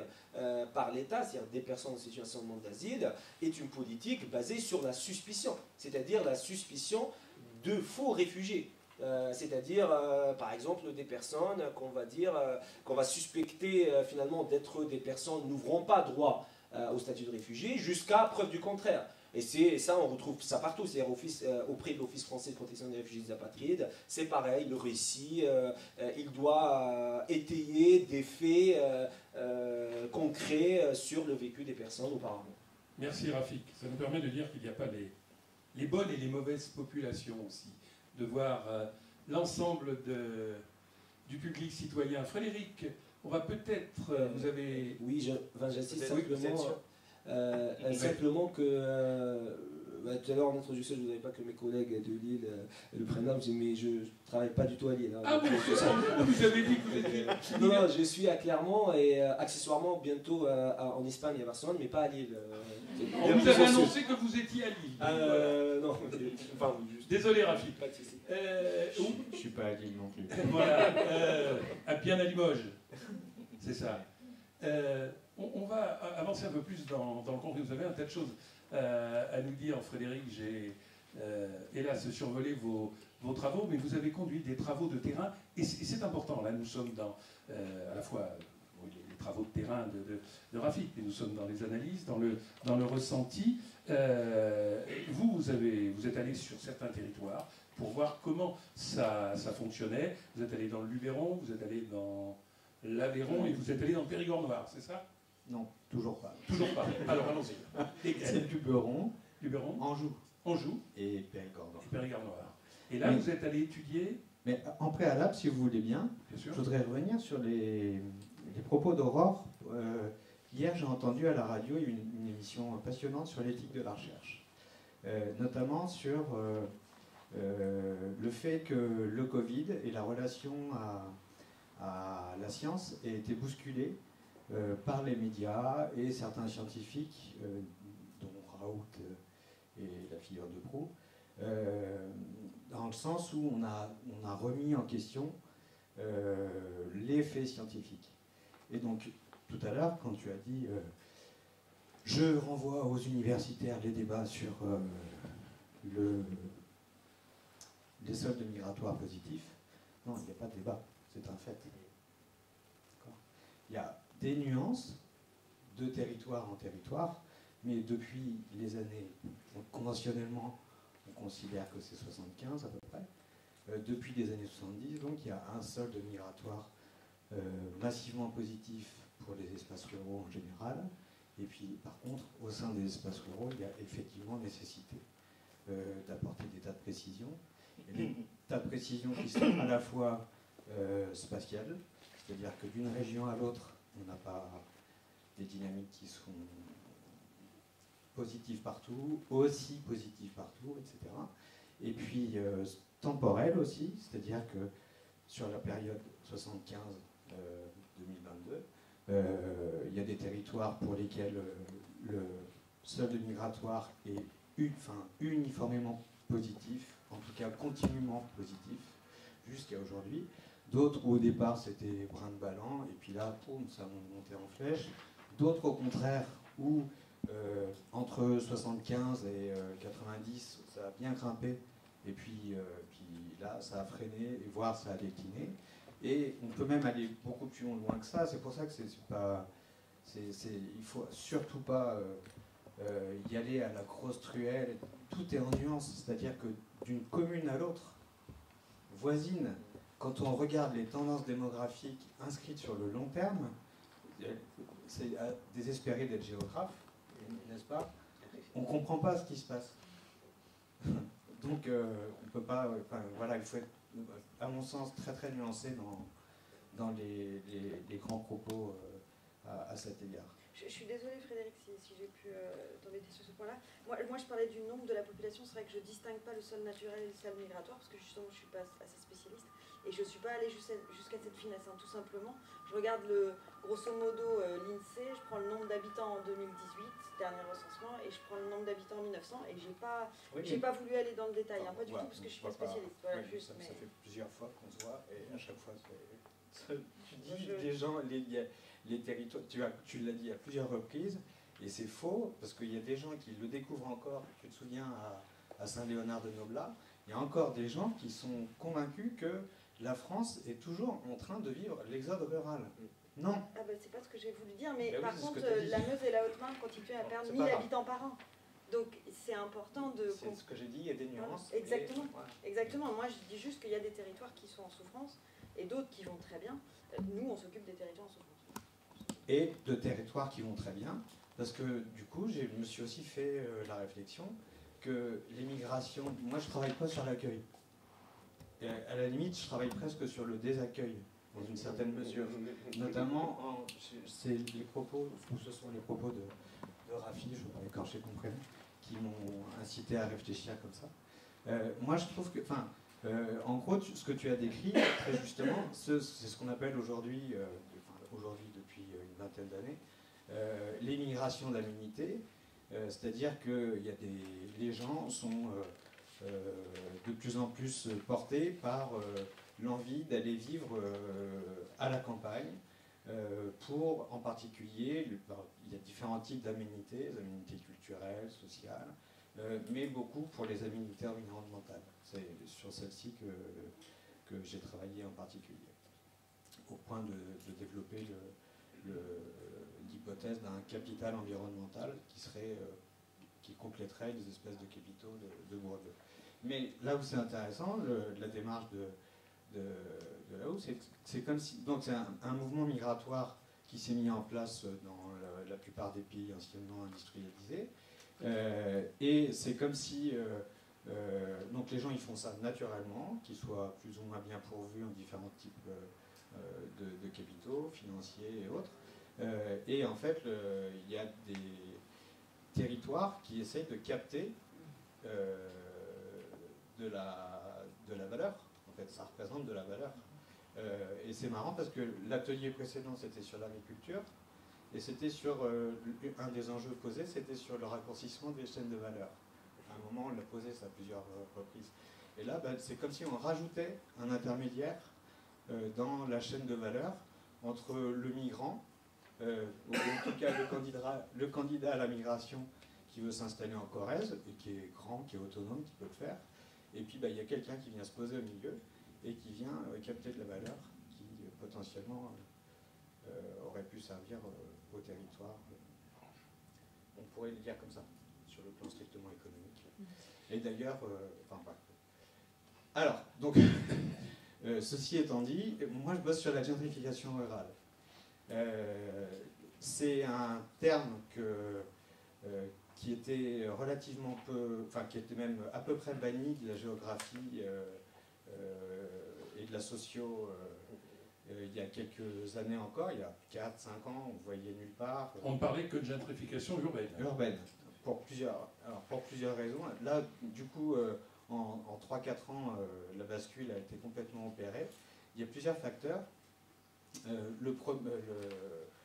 En fait, il y a des facteurs strictement académiques qui ont fait que les collègues français ont eu connaissance de la notion de gentrification par le biais de la littérature urbaine.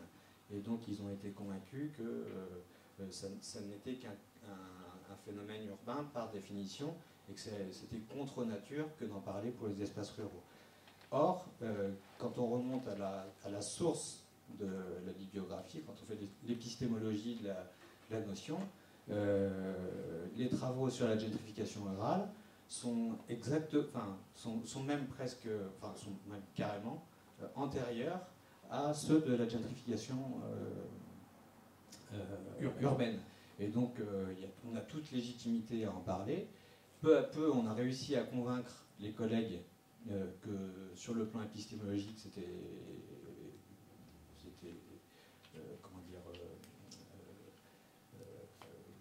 justifié et légitime. Et puis après, si on en a aussi peu parlé, c'est que la France est un grand pays où il y a eu effectivement un exode rural massif, avec des régions rurales ou des régions qui sont très paupérisées, etc. Et que le processus de gentrification, il est beaucoup moins affirmé, beaucoup plus localisé, ténu, que dans le pays dans lequel il est né, à savoir, sur le plan conceptuel, à savoir la langue, et en particulier l'Angleterre. Voilà. Ceci étant dit, les choses ont changé.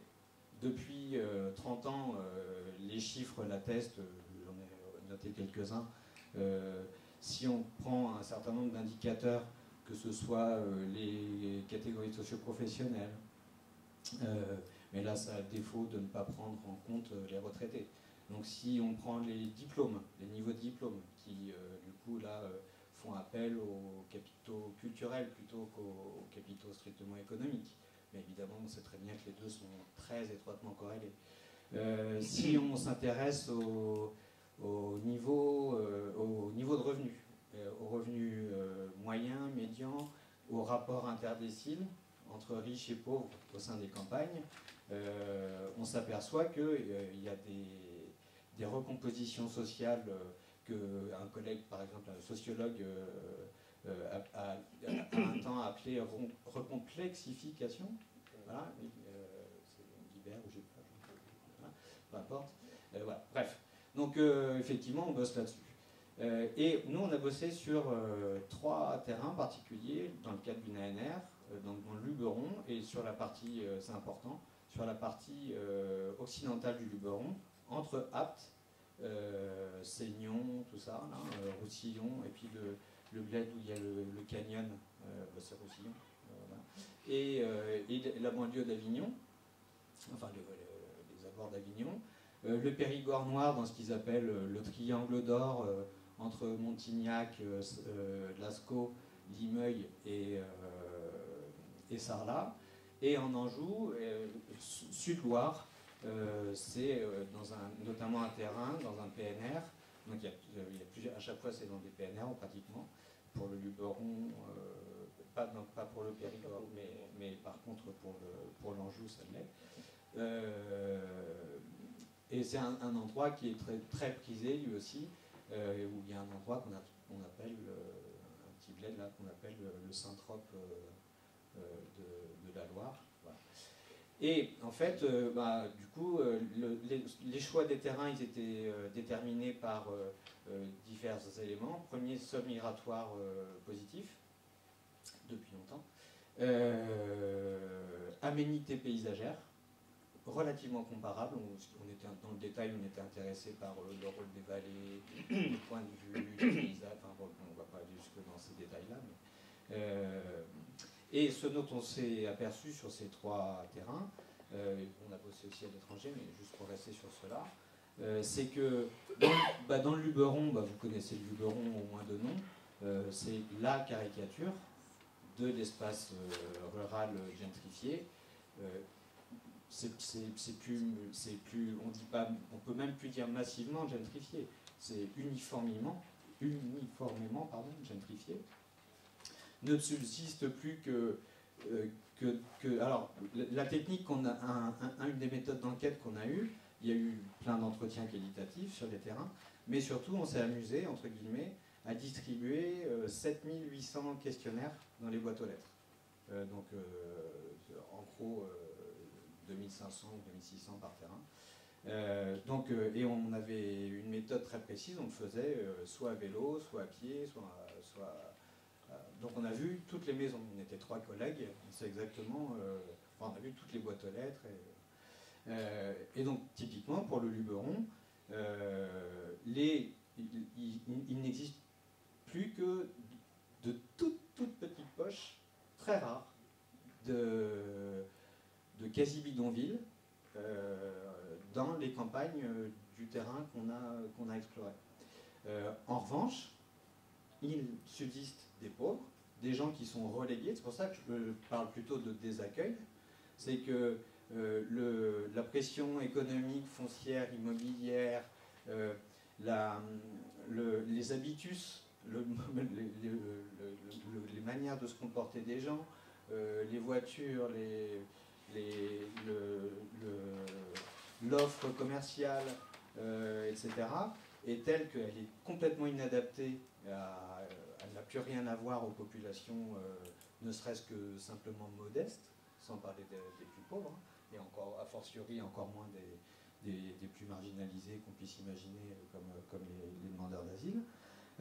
Et donc là, les pauvres, ils sont relégués soit dans les banlieues bien pourries d'Avignon, soit dans la petite ville de Apt, qui fait figure quand on entend le vocabulaire de certaines personnes avec lesquelles on a des entretiens sur pourquoi ils sont installés et s'ils sont bien entre eux. Donc entre eux, là, il y a de l'accueil. Ils sont très contents. Par exemple, j'ai interviewé un Belge qui avait travaillé pour une multinationale. Son dernier emploi, il était à la retraite. Son dernier emploi était localisé à Johannesburg ou au Cap, je ne sais plus, excusez-moi. Voilà. Et il était là, il avait une super vue, super piscine et tout ça. C'était très joli chez lui. Et le hasard faisait que, enfin le hasard, c'est pas le hasard en fait, un de ses voisins était un de ses anciens collègues sud-africains qui avait acheté une maison dans le même village que lui, à Roussillon en l'occurrence. Alors ça c'est un premier cas de l'accueil entre riches et puis de relégation des autres. Pour le Périgord noir, c'est un peu différent parce que là c'est violemment, enfin c'est une campagne qui est aussi très gentrifiée, mais par l'entremise. Alors au début c'était un peu comme dans le Luberon. Il y a toujours des pionniers, hein, c'est comme pour la gentrification urbaine, c'est des artistes, des trucs comme ça au départ. Et puis, alors là, il y avait des Hollandais, après des Anglais, etc., qui attaquaient des trucs. Puis, les pouvoirs publics s'en sont mêlés. Il y a un excellent bouquin de Banos et Kando là-dessus, notamment dans le monde agricole, où on a incité les agriculteurs à créer un décor séduisant pour les touristes. Et puis à faire du tourisme vert, à l'époque on appelait ça comme ça. Et puis ça a bien fonctionné. Donc il y a des agriculteurs qui ont encore une double activité estivale qui gèrent du canoë, puis en même temps ils font du maïs ou du canard ou des trucs comme ça fonctionne très bien. Donc là il y a des formes de cohabitation qui se maintiennent avec plus ou moins de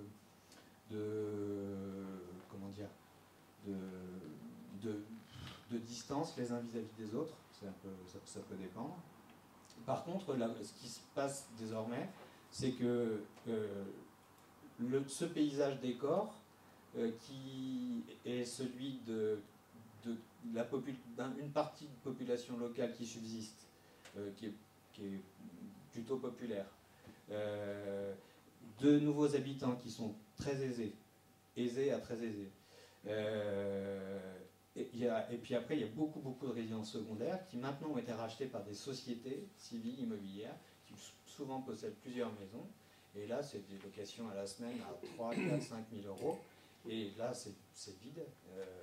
Et la relégation, elle se fait pour les travailleurs saisonniers qui sont logés dans des conditions un peu épouvantables, n'importe où sur le territoire, vraiment dans des trucs dégueulasses, quoi, hein. Honnêtement, c'est il y a notamment j'ai vu un restaurateur qui embauchait des gens, c'est inadmissible.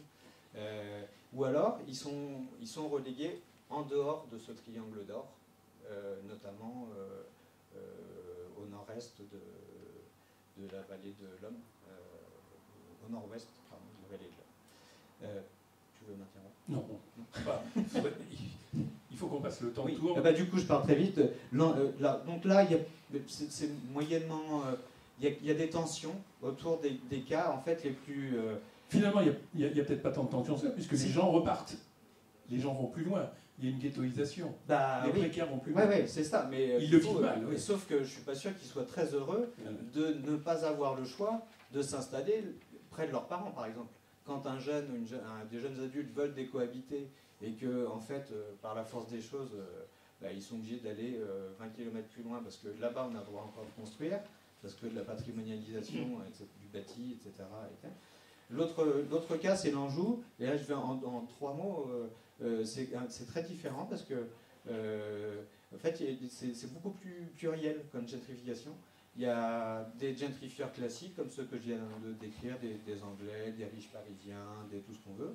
Et puis il y a aussi, plus on en voit un peu dans le Périgord, peut-être que c'est ceux sur lesquels tu es un peu intéressé, enfin nous on les appelle comme ça, des gens, ceux qu'on appelle des alter-gentrifieurs, donc des gens qui sont plus portés par qui ont plus de capitaux culturels que de capitaux économiques, et donc ça peut même y avoir des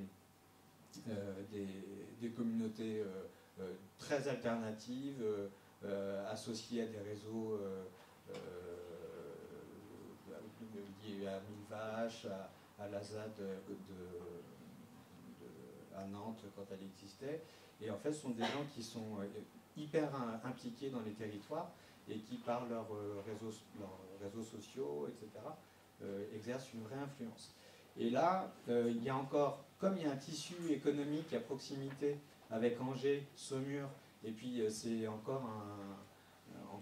sont des campagnes très vivantes, par le biais notamment des revenants, des Angevins qui sont partis travailler ailleurs à 20 ans, 30 ans, et qui ont vécu d'autres expériences, qui ont rencontré d'autres modes de vie, etc. En fait, ces gens-là, ils servent de courroie de transmission entre les populations locales et les nouveaux venus. Et là, nous, on a constaté, notamment à travers les entretiens, une forme d'hybridation très intéressante. Malheureusement, la crise du Covid, et ce dont tout le monde a parlé, je pense, dans tous les ateliers, là, ça a accéléré soudainement, il y a une frénésie d'achat sur tout ce qui restait, le peu de choses qui subsistaient, notamment les rares trucs qui avaient un petit intérêt patrimonial. Voilà, tout a été raflé. Et aujourd'hui, les ménages les plus modestes, ils sont dans les vieux pavillons construits dans les communes dans les années 80, au moment où il y a encore des gens qui partaient, où le solde naturel était très négatif et on avait peur de perdre des écoles. Et donc là, par contre, on a des passoires énergétiques, tout ce qu'on veut. Et là, c'est un peu calmité. Alors tout ça, ça pose la question de la place, là où de mon point de vue, c'est fondamental.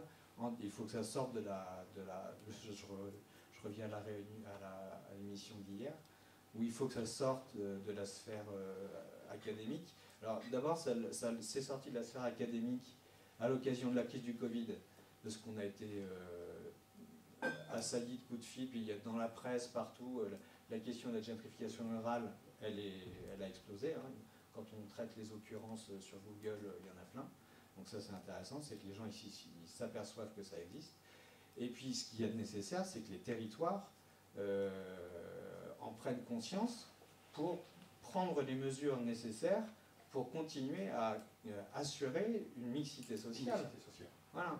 Et je sais qu'il y a des gens des PNR dans la salle. L'an dernier, j'ai essayé de monter une bourse CIFRE avec les PNR pour questionner cette question-là, enfin, excusez-moi pour la répétition, pour questionner cet enjeu au travers du logement, parce que quand on patrimonialise les paysages, on patrimonialise souvent l'habitat.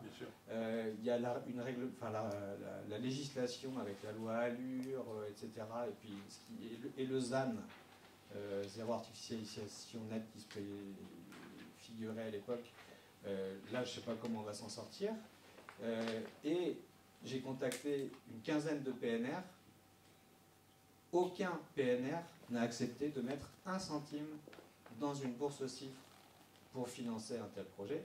Et pire que ça, je le dis publiquement, parce que ça me pose, il faut que ça se sache, le référent national en matière d'urbanisme dans les PNR a considéré qu'il ne fallait pas que les PNR n'avaient pas à financer ça, parce que c'était typiquement les CSP+, le public cible visé par les PNR pour... Merci Frédéric, on a compris, c'est dit et on a pris le temps, mais il le fallait sur cet enjeu qui est essentiel. Absolument pas désolé, ça nous amène dans le cœur du sujet avec cette interrogation sur la mixité sociale. Cyprien, on a le temps, on ne va pas écorner votre temps de parole. On glisse avec vous vers les enjeux environnementaux. Oui, un peu. Alors, question, on finit à quelle heure? Non, mais vous avez, on peut encore se donner une demi-heure, puisque l'heure du déjeuner a été repoussée, donc vous avez 10 minutes, un quart d'heure, pour que la salle ait le temps de réagir. Si on termine avant, tant mieux. Et Rafik nous quitte, et merci de... Je suis désolé, je dois donner cours, je dois partir. Merci. Merci à vous. Ok, alors oui, effectivement, ma façon d'aborder l'accueil de nouvelles populations au milieu rural, elle fait le lien avec les enjeux environnementaux. En fait, je suis là un peu comme porte-parole d'un événement que j'ai co-organisé hier à Paris, à l'Université de Nanterre, et qui était une journée d'études entre chercheurs en sociologie qu'on a appelé Néo-ruralité à l'ombre des catastrophes, imaginaire et investissement pratique des campagnes sur fond d'inquiétude écologique. Et alors peut-être, 10 minutes, mais je ne vais pas être très long, je ne vais pas éterniser là-dessus. Peut-être c'est un lien entre le rapport aux campagnes et le rural qu'on peut retracer historiquement.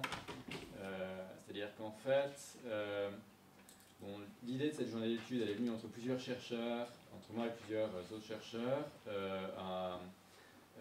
qui convergions à partir de nos enquêtes respectives autour en fait de l'effondrisme, pour faire simple, autour du rapport de certains publics aux théories de l'effondrement. J'ai une collègue qui travaille sur le rapport, sur ce que ça fait dans les familles quand il y a des gens qui sont frappés par une inquiétude écologique radicalisée. Un autre sur les écolieux branchés sur les sphères de la collapsologie. Un troisième, une thèse qui est une thèse en cours plutôt autour du survivalisme. Et moi, je me suis intéressé au public des théories de l'effondrement, donc aux gens qui, pour faire simplifier, schématiser le récit typique qui en sort, découvrent les vidéos du consultant en énergie Jean Covici, bascule sur celle de Pablo Servigne, lise des livres là-dessus, se rendent compte que pic de pétrole, climat, etc. et se disent qu'il faut réexaminer un peu leur vie à la lumière de ça.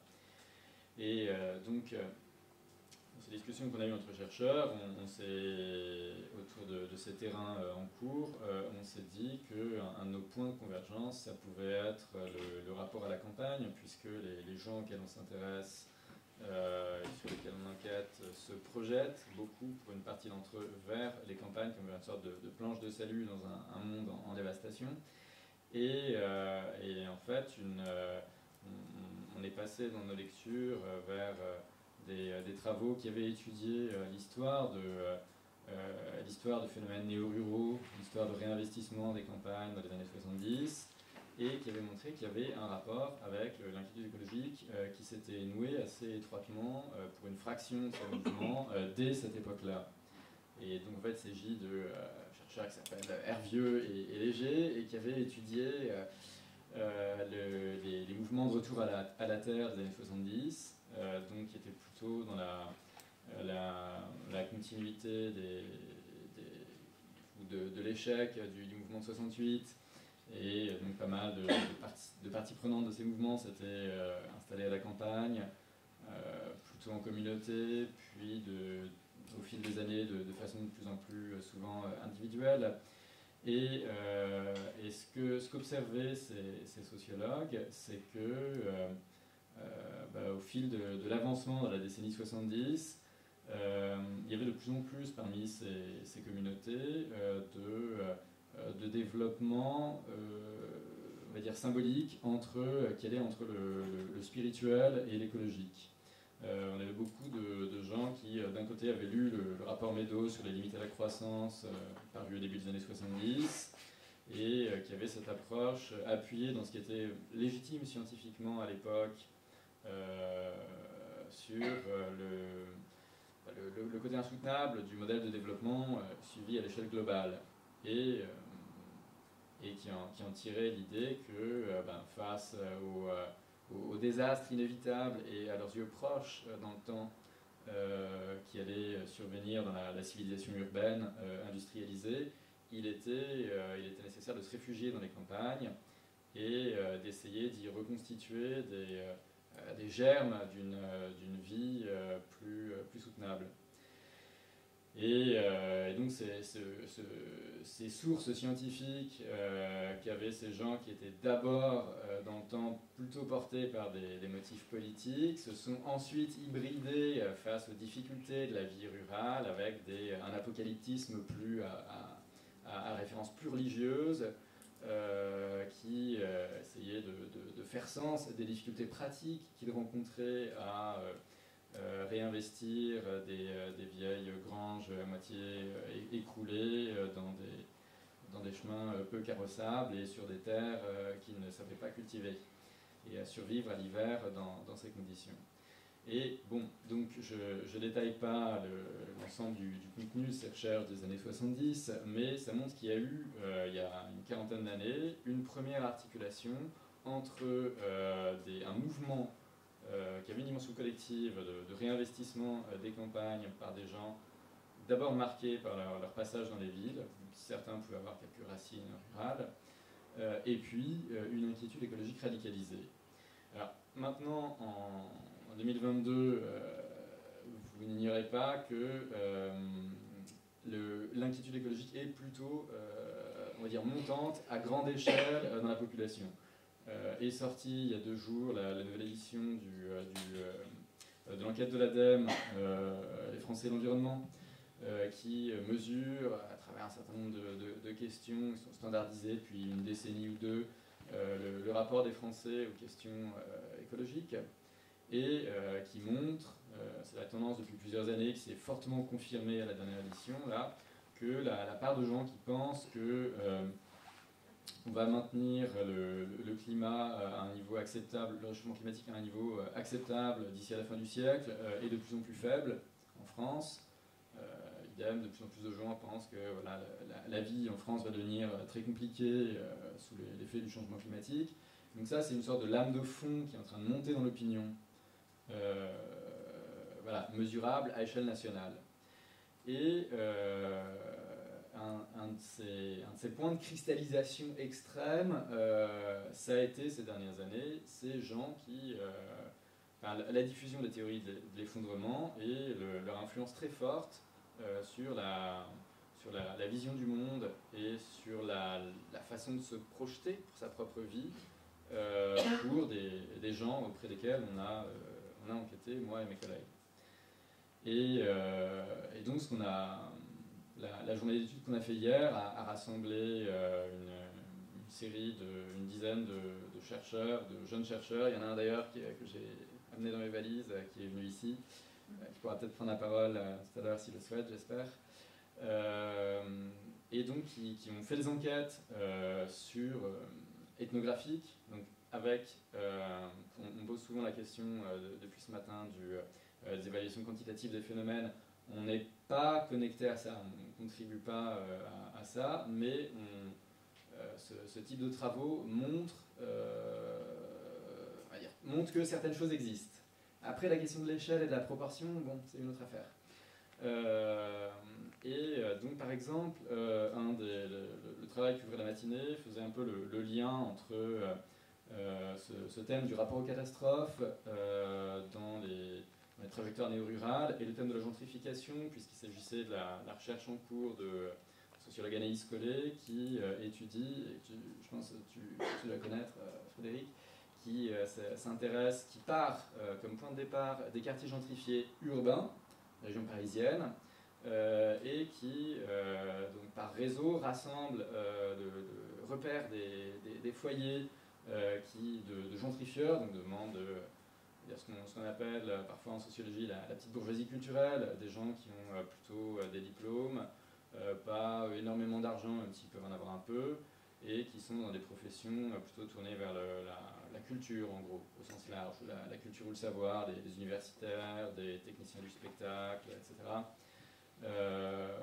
Parfois artisans, donc avec besoin de place, ou artistes, besoin d'ateliers, difficulté à trouver ça, est-ce qu'ils continuent à être locataires à Montreuil, est-ce qu'ils ont un lieu suffisant pour travailler, et qui, à la faveur du confinement, ont, à dire, pour ceux sur lesquels cette enquêtrice est tombée, ont radicalisé leur ras-le-bol de la vie urbaine, et ils se sont dit que c'était le moment de partir.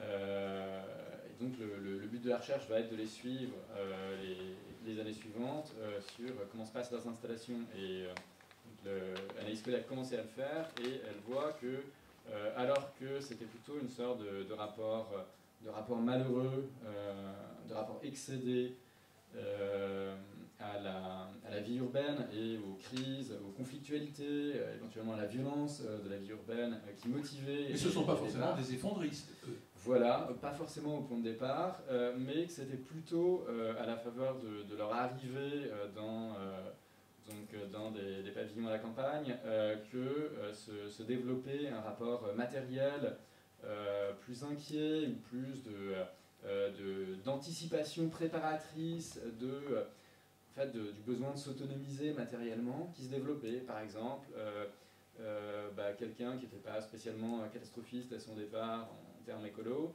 se met à stocker de l'eau, à faire son potager, à avoir comme ça des pratiques qui prennent sens un peu par rapport à une anticipation du fait que l'énergie, l'eau, tout ça ne va pas forcément être garantie à vie éternelle. Et donc il y a une sorte de catastrophisme diffus qui se développe par la pratique et qui se mêle à plutôt la satisfaction d'avoir bougé, avec des paroles très, très dures comme nous on s'est sauvés, on a quitté le navire, on a abandonné les autres étant ceux qui sont restés en région parisienne. Donc ça c'est un exemple d'une des recherches. Et on tourne autour des problèmes eau, alimentation, logement. Oui, dans ce cas-là, oui, avec une idée je tente vers avec une idée. Là d'abord avec des pratiques qui aboutissent qui tendent vers une recherche d'autosuffisance matérielle et qui là rebondissent en développement plutôt d'une inquiétude catastrophiste. Mais pour vous donner un exemple d'une autre recherche, on a quelqu'un qui a étudié des néo-paysans du sud-est de la France, donc qui a circulé de néo-paysans à néo-paysans en faisant du woofing chez eux, et donc qui dégage en gros deux profils, où on a un profil qui est plutôt celui de convertis issus des CSP+, et qui sont passés par, on va dire, la voie scientifique d'accès au catastrophisme, la voie de vulgarisation scientifique là-dessus. Donc souvent des anciens ingénieurs, cadres ou techniciens, donc avec qui l'enquêteur pouvait discuter des sources savantes et américaines de ce catastrophisme. Et puis d'un autre côté, des paysans qui ont un rapport plus diffus à la catastrophe, qui est plutôt de l'ordre un désenchantement très radical sur les gouvernants, sur les responsables politiques et économiques, l'idée qu'ils sont toujours hostiles et ne font jamais rien de bon pour nous, et de toute façon tout va très mal se passer, bientôt les gens auront faim, il va y avoir une révolte, etc. Mais les deux se rejoignent sur un effondrement de civilisation. Les deux, et pas tout à fait dans les mêmes termes, mais sur l'anticipation d'une catastrophe massive et partagée. Alors c'est un terrain, à un endroit, avec un enquêteur qui a circulé entre quelques fermes. Là encore, la valeur de généralité, elle est compliquée à établir, mais c'est quelque chose qui existe. C'est ça le type d'argument qu'on formule à partir de ce type d'enquêtes qui sont ethnographiques et plutôt en train de commencer, c'est de tels phénomènes existent. Voilà, donc, et alors peut-être pour boucler la boucle avec ce qui motive ces journées, si j'ai bien compris, en fait, en regardant des déclarations des organisateurs, des inquiétudes catastrophistes sont présentes dans les motifs qui ont donné lieu à cette journée d'études. Il y a des liens entre des gens qui sont plutôt des porte-parole des théories de l'effondrement et l'organisation de ces journées. Donc, quelque part, ça nous renverrait au fait qu'on serait ici des parties prenantes plutôt de la branche CSP+, de l'inquiétude face aux catastrophes et du fait de se tourner vers la ruralité avec un peu ces idées en tête. Donc, voilà, là-dessus, je nous renvoie la balle à nous collectivement et peut-être à la salle aussi. Absolument. Comment on se rapporte par rapport à ça, comment on se positionne par rapport à ces inquiétudes diffuses. Et super intéressant et complémentaire. Bravo entre les acteurs de terrain, leur volonté et vos travaux. Voilà, on a pris un peu plus de temps, mesdames, messieurs, mais vous avez la parole pour témoigner. Certains ont été sollicités pour témoigner ou interroger. Mesdames les maîtres du temps, il nous reste 10 minutes, un quart d'heure. Grand max. Moi, je suis à midi et quart, voilà, c'est ça. Voilà, vous avez la parole. Alors, on va faire passer un micro. On remercie, on félicite les intervenants. Je pense que la qualité d'un bon débat, c'est qu'il faut qu'il soit vivant et pas calé d'avance, et qu'il y ait du contradictoire, et qu'il y ait une diversité d'intervenants et une richesse. Eh bien, elle y était parfaitement, et je crois que c'est pas toujours en tournant entre nous, c'est aussi en débattant. Donc, une première parole ici et une seconde. Pas pour l'instant. Allez-y. Merci. Du coup, comme j'ai été interpellé par mon collègue, voilà, je vais compléter un petit peu ce qu'il a dit. Du coup, moi, c'est Paulo Stupia, je travaille du coup sur les néo-ruraux depuis 2008, on va dire. J'avais fait une enquête en Ariège à cette époque-là, et puis j'ai continué un petit peu progressivement jusqu'à voir ce qui s'est produit dans d'autres pays, et notamment dans le premier pays qui a vu émerger ce mouvement dans sa version un petit peu liée à la contre-culture des années 60, qui sont les États-Unis. Voilà. Donc du coup, je vois à la fois des grandes différences territoriales, géographiques des deux côtés de l'Atlantique et sociales aussi, et sociologiques. Mais ce que je voulais dire sur la France, un petit peu pour compléter, c'est que, bon, même si j'ai travaillé comme d'autres sur un plan un petit peu plus qualitatif, il me semble qu'il se sont produits plusieurs vagues d'arrivée à la campagne successive, et peut-être que les journées d'aujourd'hui et de hier, sans doute, même si j'y étais pas, mais témoignent un petit peu peut-être d'une autre vague qui serait en train de se mettre en place, ou en tout cas des continuités de certains phénomènes, qui sont néanmoins, et effectivement là mes collègues ils avaient raison à le souligner, très différents sur l'ensemble du territoire, puisqu'il y a des territoires plus ou moins radicaux, il me semble, qui ont accueilli l'installation. Ce n'est pas la même chose, par exemple, de s'installer dans certains territoires du Bordelais, typiquement le Luberon, etc., et de s'installer sur d'autres territoires qui ont des différences géographiques et aussi culturelles, de rapport à la population, peut-être beaucoup plus dur. quand les premiers néo-ruraux ils sont arrivés à Nariège dans les années, par exemple, 70, bon, la première communauté qui s'installe à Nariège date de 67, donc un an même avant 68, mais ils ont été extrêmement mal accueillis par la population locale au point qu'il y a des anecdotes de coups de fusil, etc., ou d'arrestations parce que des personnes se baladaient, allaient se baigner nues à la rivière, etc. Et puis petit à petit, ce rapport s'est un petit peu transformé.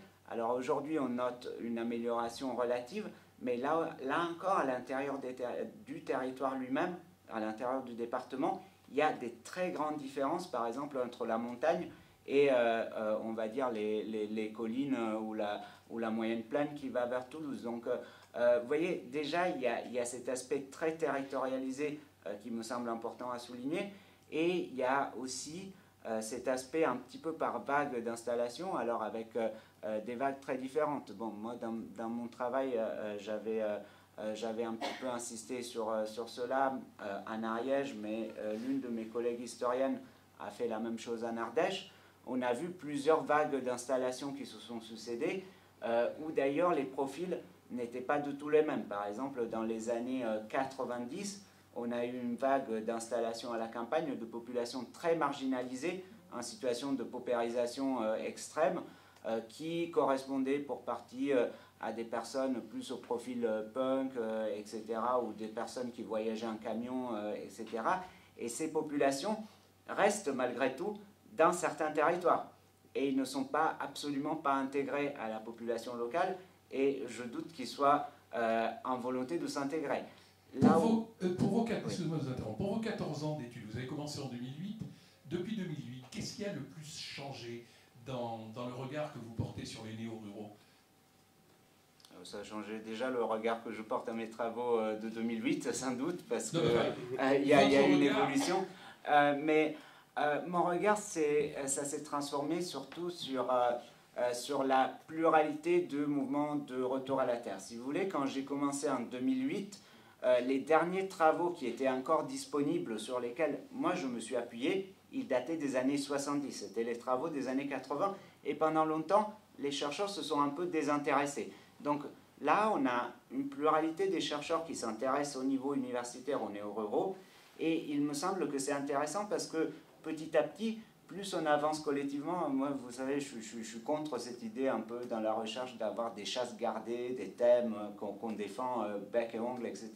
Au contraire, plus il y a d'appropriation de cet objet par plusieurs personnes qui sont dans différentes disciplines, plusieurs collègues, plus ça nous donne à voir que quand même c'est une mosaïque très complexe et c'est pas un phénomène uniforme. Voilà. Merci, on va faire tourner, il y avait une autre question, le temps qu'on prenne les interventions, madame. Oui, merci. Alors merci pour la qualité des interventions. C'est plutôt qu'une question, c'est un témoignage et puis un appel du coup à rassembler un peu toutes ces visions. Alors moi je suis agent de développement, je suis chef de projet Petite Ville de Demain dans les Cévennes, au Vigan, ancien bassin industriel textile. Haute terre d'accueil, les Cévennes sont assez marquées par toutes ces vagues de néo-ruraux, nous aussi on en est à notre 3 ou 4e. Donc tout ça, ça se mélange, il y a des profils qui s'inversent, il y a beaucoup d'enjeux et on se pose beaucoup la question de l'attractivité, comment être attractif, pour qui être attractif. Et quand on met en place tous ces dispositifs d'amélioration, d'aide à l'habitat, puisque c'est ce qu'on essaie de faire, on se pose la question vraiment de la mixité. Jusqu'où on va, à qui on ouvre, comment on est sur des terres qui sont paupérisées. Sur le Vigan, il y a 30% de la population qui vit sous le seuil de pauvreté. On sait très bien qu'après nous, il n'y a pas grand-chose. Et c'est des vrais enjeux, tout ça, au quotidien, qui se traduisent avec des pressions, avec des différents acteurs qui tournent autour de tout ça. Et le vrai enjeu, c'est comment est-ce qu'on fait territoire. En fait, on se pose la question, nous, au quotidien, qu'est-ce qu'on met en place? On sait que chaque outil qu'on va employer, il y aura des trous dans la raquette. À chaque fois, on va discuter avec des gens différents. Mais voilà, comment est-ce qu'on arrive à rassembler tout ça? Donc, on appelle, si les chercheurs cherchent des terrains, nous on est là, avec grand plaisir. Si les acteurs économiques cherchent des terrains, on essaie de trouver aussi des solutions avec grand plaisir. Voilà, c'est plutôt un témoignage. Souvent, les chercheurs cherchent des terrains, mais cherchent surtout des moyens de conduire leurs études, ce qui est un vrai problème. Si je peux, j'ai aucune réponse, mais en tout cas, moi, il y a un truc qui me frappe et qui me choque même, c'est que il y a beaucoup d'injonctions via les politiques nationales notamment, en ce moment, là, le gros enjeu pour la planification urbaine, c'est le ZAN. Et puis de toute façon, les économies foncières qui vont être très accélérées par le biais de la multiplication des PLU, PLUI, etc. Et moi, ce que je trouve scandaleux, c'est le fait qu'il n'y ait pas plus d'ingénierie, en fait. On ne peut pas... Enfin, le législateur... Je souscris à la nécessité de l'économie foncière. C'est fondamental. On est allé trop loin, on a fait n'importe quoi dans plein d'endroits. Peut-être, excuse-moi de t'interrompre, peut-être qu'il ne faudrait pas aussi mélanger une commune et une ville de 1500 ou 2000 habitants qui a besoin de... Je sais pas si... ça se discute. Ça se discute. Ouais, ça se discute. C'est-à-dire qu'il y a... Dans le Limousin, on connaît tous les deux très bien le Limousin, ça a été la région la plus consommatrice d'espace ces 15 ou 20 dernières années, et ça ne s'est pas fait dans les grandes villes. Hein. Ça s'est fait n'importe où, dans les bleds, à droite et à gauche, en dépit du bon sens, sans aucune cohérence territoriale, et à quel coût aujourd'hui, pour certains, qui sont isolés, des gens qui n'ont pas de voiture, enfin bref, on connaît tout ça. Et moi, c'est ça, le fait que l'État ne fournissent pas, contraignent les territoires, les gens vous contraignent, vous qui bossez tous les jours, à vous démerder dans les territoires. Il n'y a personne d'autre qui vous donne aucun outil pour aller dénicher la moindre petite opportunité foncière. C'est quoi comment on fait du renouvellement urbain?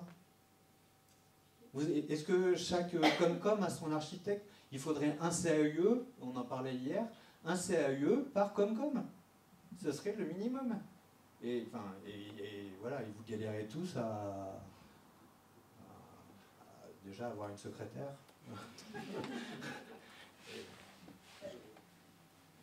Une question.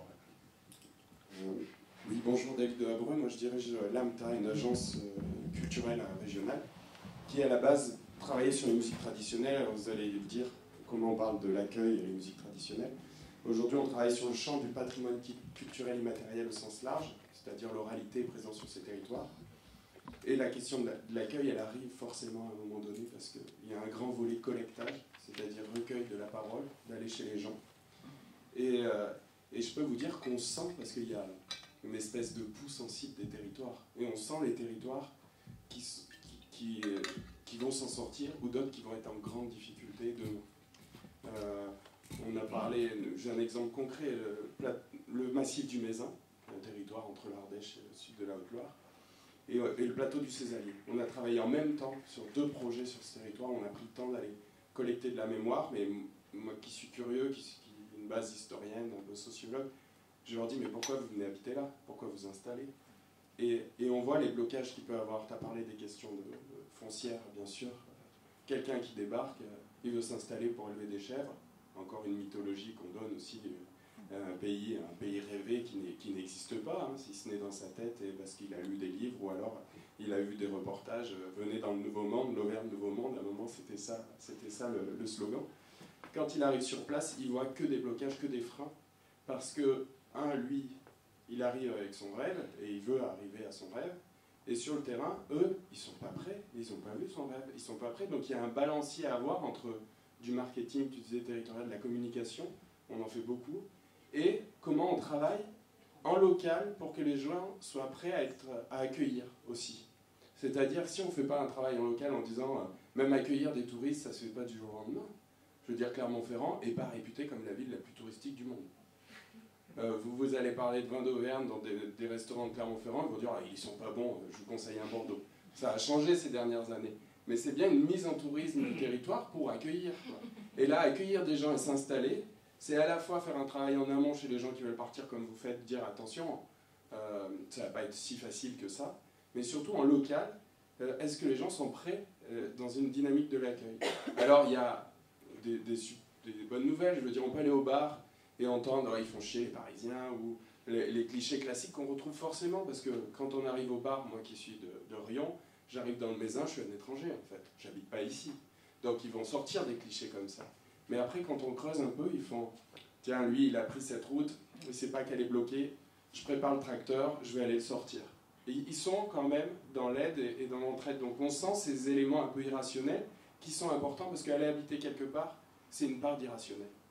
C'est pas une question seulement d'emploi, c'est pas une question parce qu'on aime une maison, c'est parce qu'on a ressenti quelque chose un peu magnétique, et c'est ça qui nous diffère en fait des robots aussi. C'est cette espèce sensible et qu'on a envie de tomber amoureux de quelque chose. Voilà. Bravo, si je peux en remettre une couche dans la même lignée. Bravo pour ce que fait l'AMTA depuis plusieurs années. Ce sera la dernière question. Oui, juste pour rajouter une petite couche par rapport à mes deux collègues. Céline Boutelouche, j'ai eu la chance de travailler en Livradois-Forez dans le parc du Livradois-Forez. Comme vous l'avez compris avec le témoignage du chercheur qui est parti, on n'est pas un territoire qui souffre trop de la gentrification, je vais y arriver. On est encore un territoire où c'est une chance pour nous. On a encore moyen de trouver des maisons, des terrains pas trop chers avec une très belle qualité de vie. Donc en effet, on a une sorte quand même de gentrification, de gens qui viennent avec un capital culturel assez élevé, à défaut d'avoir des moyens financiers importants, qui les auraient peut-être, vous voyez, s'installer ailleurs. Et donc, pour rebondir sur ce que disaient mes collègues, en territoire rural, aujourd'hui, on a besoin d'ingénieurs, en effet, faire du renouvellement urbain, comment on aménage l'habitat. Mais pour rebondir aussi sur ce que disait le collègue de l'AMTA, on a aussi besoin avant tout de voir comment on fait société ensemble. Parce que vous l'avez vu avec le cas des demandeurs d'asile, vous l'avez vu avec le cas des néo-ruraux qui arrivent dans une vision catastrophiste un peu du monde. On en a beaucoup aussi en Livradois-Forez. Si vous voulez faire des terrains de recherche, moi ça fait 12 ans que j'y habite et en 12 ans j'ai vu ces populations-là se multiplier. Alors j'ai pas de données chiffrées, mais il y en a beaucoup. Et heureusement, parce qu'en fait, ces gens-là viennent avec des familles quand même, font vivre les villages. C'est pas des gens qui viennent être passifs sur un territoire, c'est des gens qui veulent le construire et s'impliquer. Donc ça donne un regain de vie sur ce territoire, mais ce qu'on peut constater, c'est qu'en fait, on ne fait plus société ensemble. Chacun est dans son réseau. Je ne vais pas faire dans la caricature des chasseurs avec les chasseurs, et puis des écolos avec les écolos, mais on n'est quand même pas loin de cette réalité-là. Quand vous avez des enfants à l'école et au collège, vous voyez qu'ils sont très vite catalogués dans une catégorie ou dans l'autre. Et aujourd'hui, on voit que sur nos territoires, il y a énormément, je trouve, depuis peut-être même le Covid, s'est renforcé, beaucoup de choses qui clivent et qui justement mettent en avant les différences plutôt que qu'est-ce qu'on vient faire ensemble sur ces territoires-là. Je pense, enfin sur le coin où j'habite, un exemple d'antenne de téléphonie mobile, je pense à un projet d'éolien industriel. Et en fait, je trouve que les tensions s'exacerbent. Et aujourd'hui, je pense que la culture, notamment, comment on rêve le territoire ensemble, l'éducation, les associations de loisirs avec les enfants, c'est vraiment des choses sur lesquelles il faut qu'on puisse miser, parce que c'est là où les gens se rencontrent, arrivent à discuter autour d'un verre, et c'est là où la société se crée. Et aujourd'hui, moi, je travaille dans une communauté de communes XXL, maintenant, suite à la fusion, donc on n'a plus cette proximité, donc c'est très pénalisant. Et on n'a plus non plus, au moins chez nous, les moyens financiers qui nous permettent d'essayer de mettre de l'humain pour créer ces liens-là. Voilà. Et juste une parenthèse, le monsieur du CADA est parti. Et c'est vrai que moi aujourd'hui je m'occupe à la Comcom du réseau des médiathèques. Et je pense que tous les collègues et les bénévoles des médiathèques ont été des personnes d'intégration et d'accueil, notamment des demandeurs d'asile. Et la culture, c'est ce qui réunit tout le monde aujourd'hui sur un territoire. Merci madame. Aurore, vous avez moins d'une minute pour conclure. Avec plaisir. On a beaucoup parlé des néo-ruraux qui parfois sont dans le rêve. Moi, je voulais vous dire aujourd'hui que nous, on est assez surpris, en fait, mais dans nos flux, dans les 500 familles qu'on a installées, dans les milliers de personnes qui s'inscrivent pour déménager avec lao.fr et nos territoires partenaires et nos chargés d'accueil partenaires, beaucoup sont des gens de la classe moyenne. Beaucoup sont des gens qui se sont fait éjecter du centre-ville de Bordeaux, de Paris. Beaucoup sont des gens de la classe moyenne qui ne sont pas dans le rêve. Oui, ils veulent juste un peu plus d'espace pour leurs enfants. Ils veulent moins de violence. Et du coup, c'est peut-être, en passant par des chemins concrets, c'est-à-dire qu'il faut leur tendre la main différemment que les néo-ruraux. C'est pas la même com. Les néo-ruraux, ils viennent sur la montagne Limousine. Ils viennent en Ariège, les néo-ruraux toulousains. Nous, on va chercher d'autres gens, on va chercher une autre population, des gens de la classe moyenne, des gens qui ont des métiers qualifiés du quotidien. Et du coup, eux, ils ont un autre rêve que celui d'élever des chèvres. Et du coup, ils sont complémentaires parce qu'en fait, il faut tout le monde. Moi, je suis d'accord, il y a les néo-ruraux aussi qui ont un rêve. Souvent, ils s'impliquent beaucoup dans les associations, dans la culture locale. Ils essaient d'insuffler c'est génial. Et c'est des familles. Et on en a besoin de tout le monde, mais voilà, il y a une certaine diversité du flux, c'est juste que parfois dans nos campagnes, on ne voit pas cette diversité du flux, mais elle existe. Et il faut aller la séduire aujourd'hui, elle est vraiment sensible à notre qualité de vie, et on peut la toucher facilement. Voilà. Enfin facilement, non c'est difficile, mais on peut la toucher, on peut lui expliquer comment on vit chez nous et l'attirer chez nous. Voilà. Merci Aurore. Merci messieurs, merci mesdames, messieurs, c'était passionnant, bravo aux intervenants.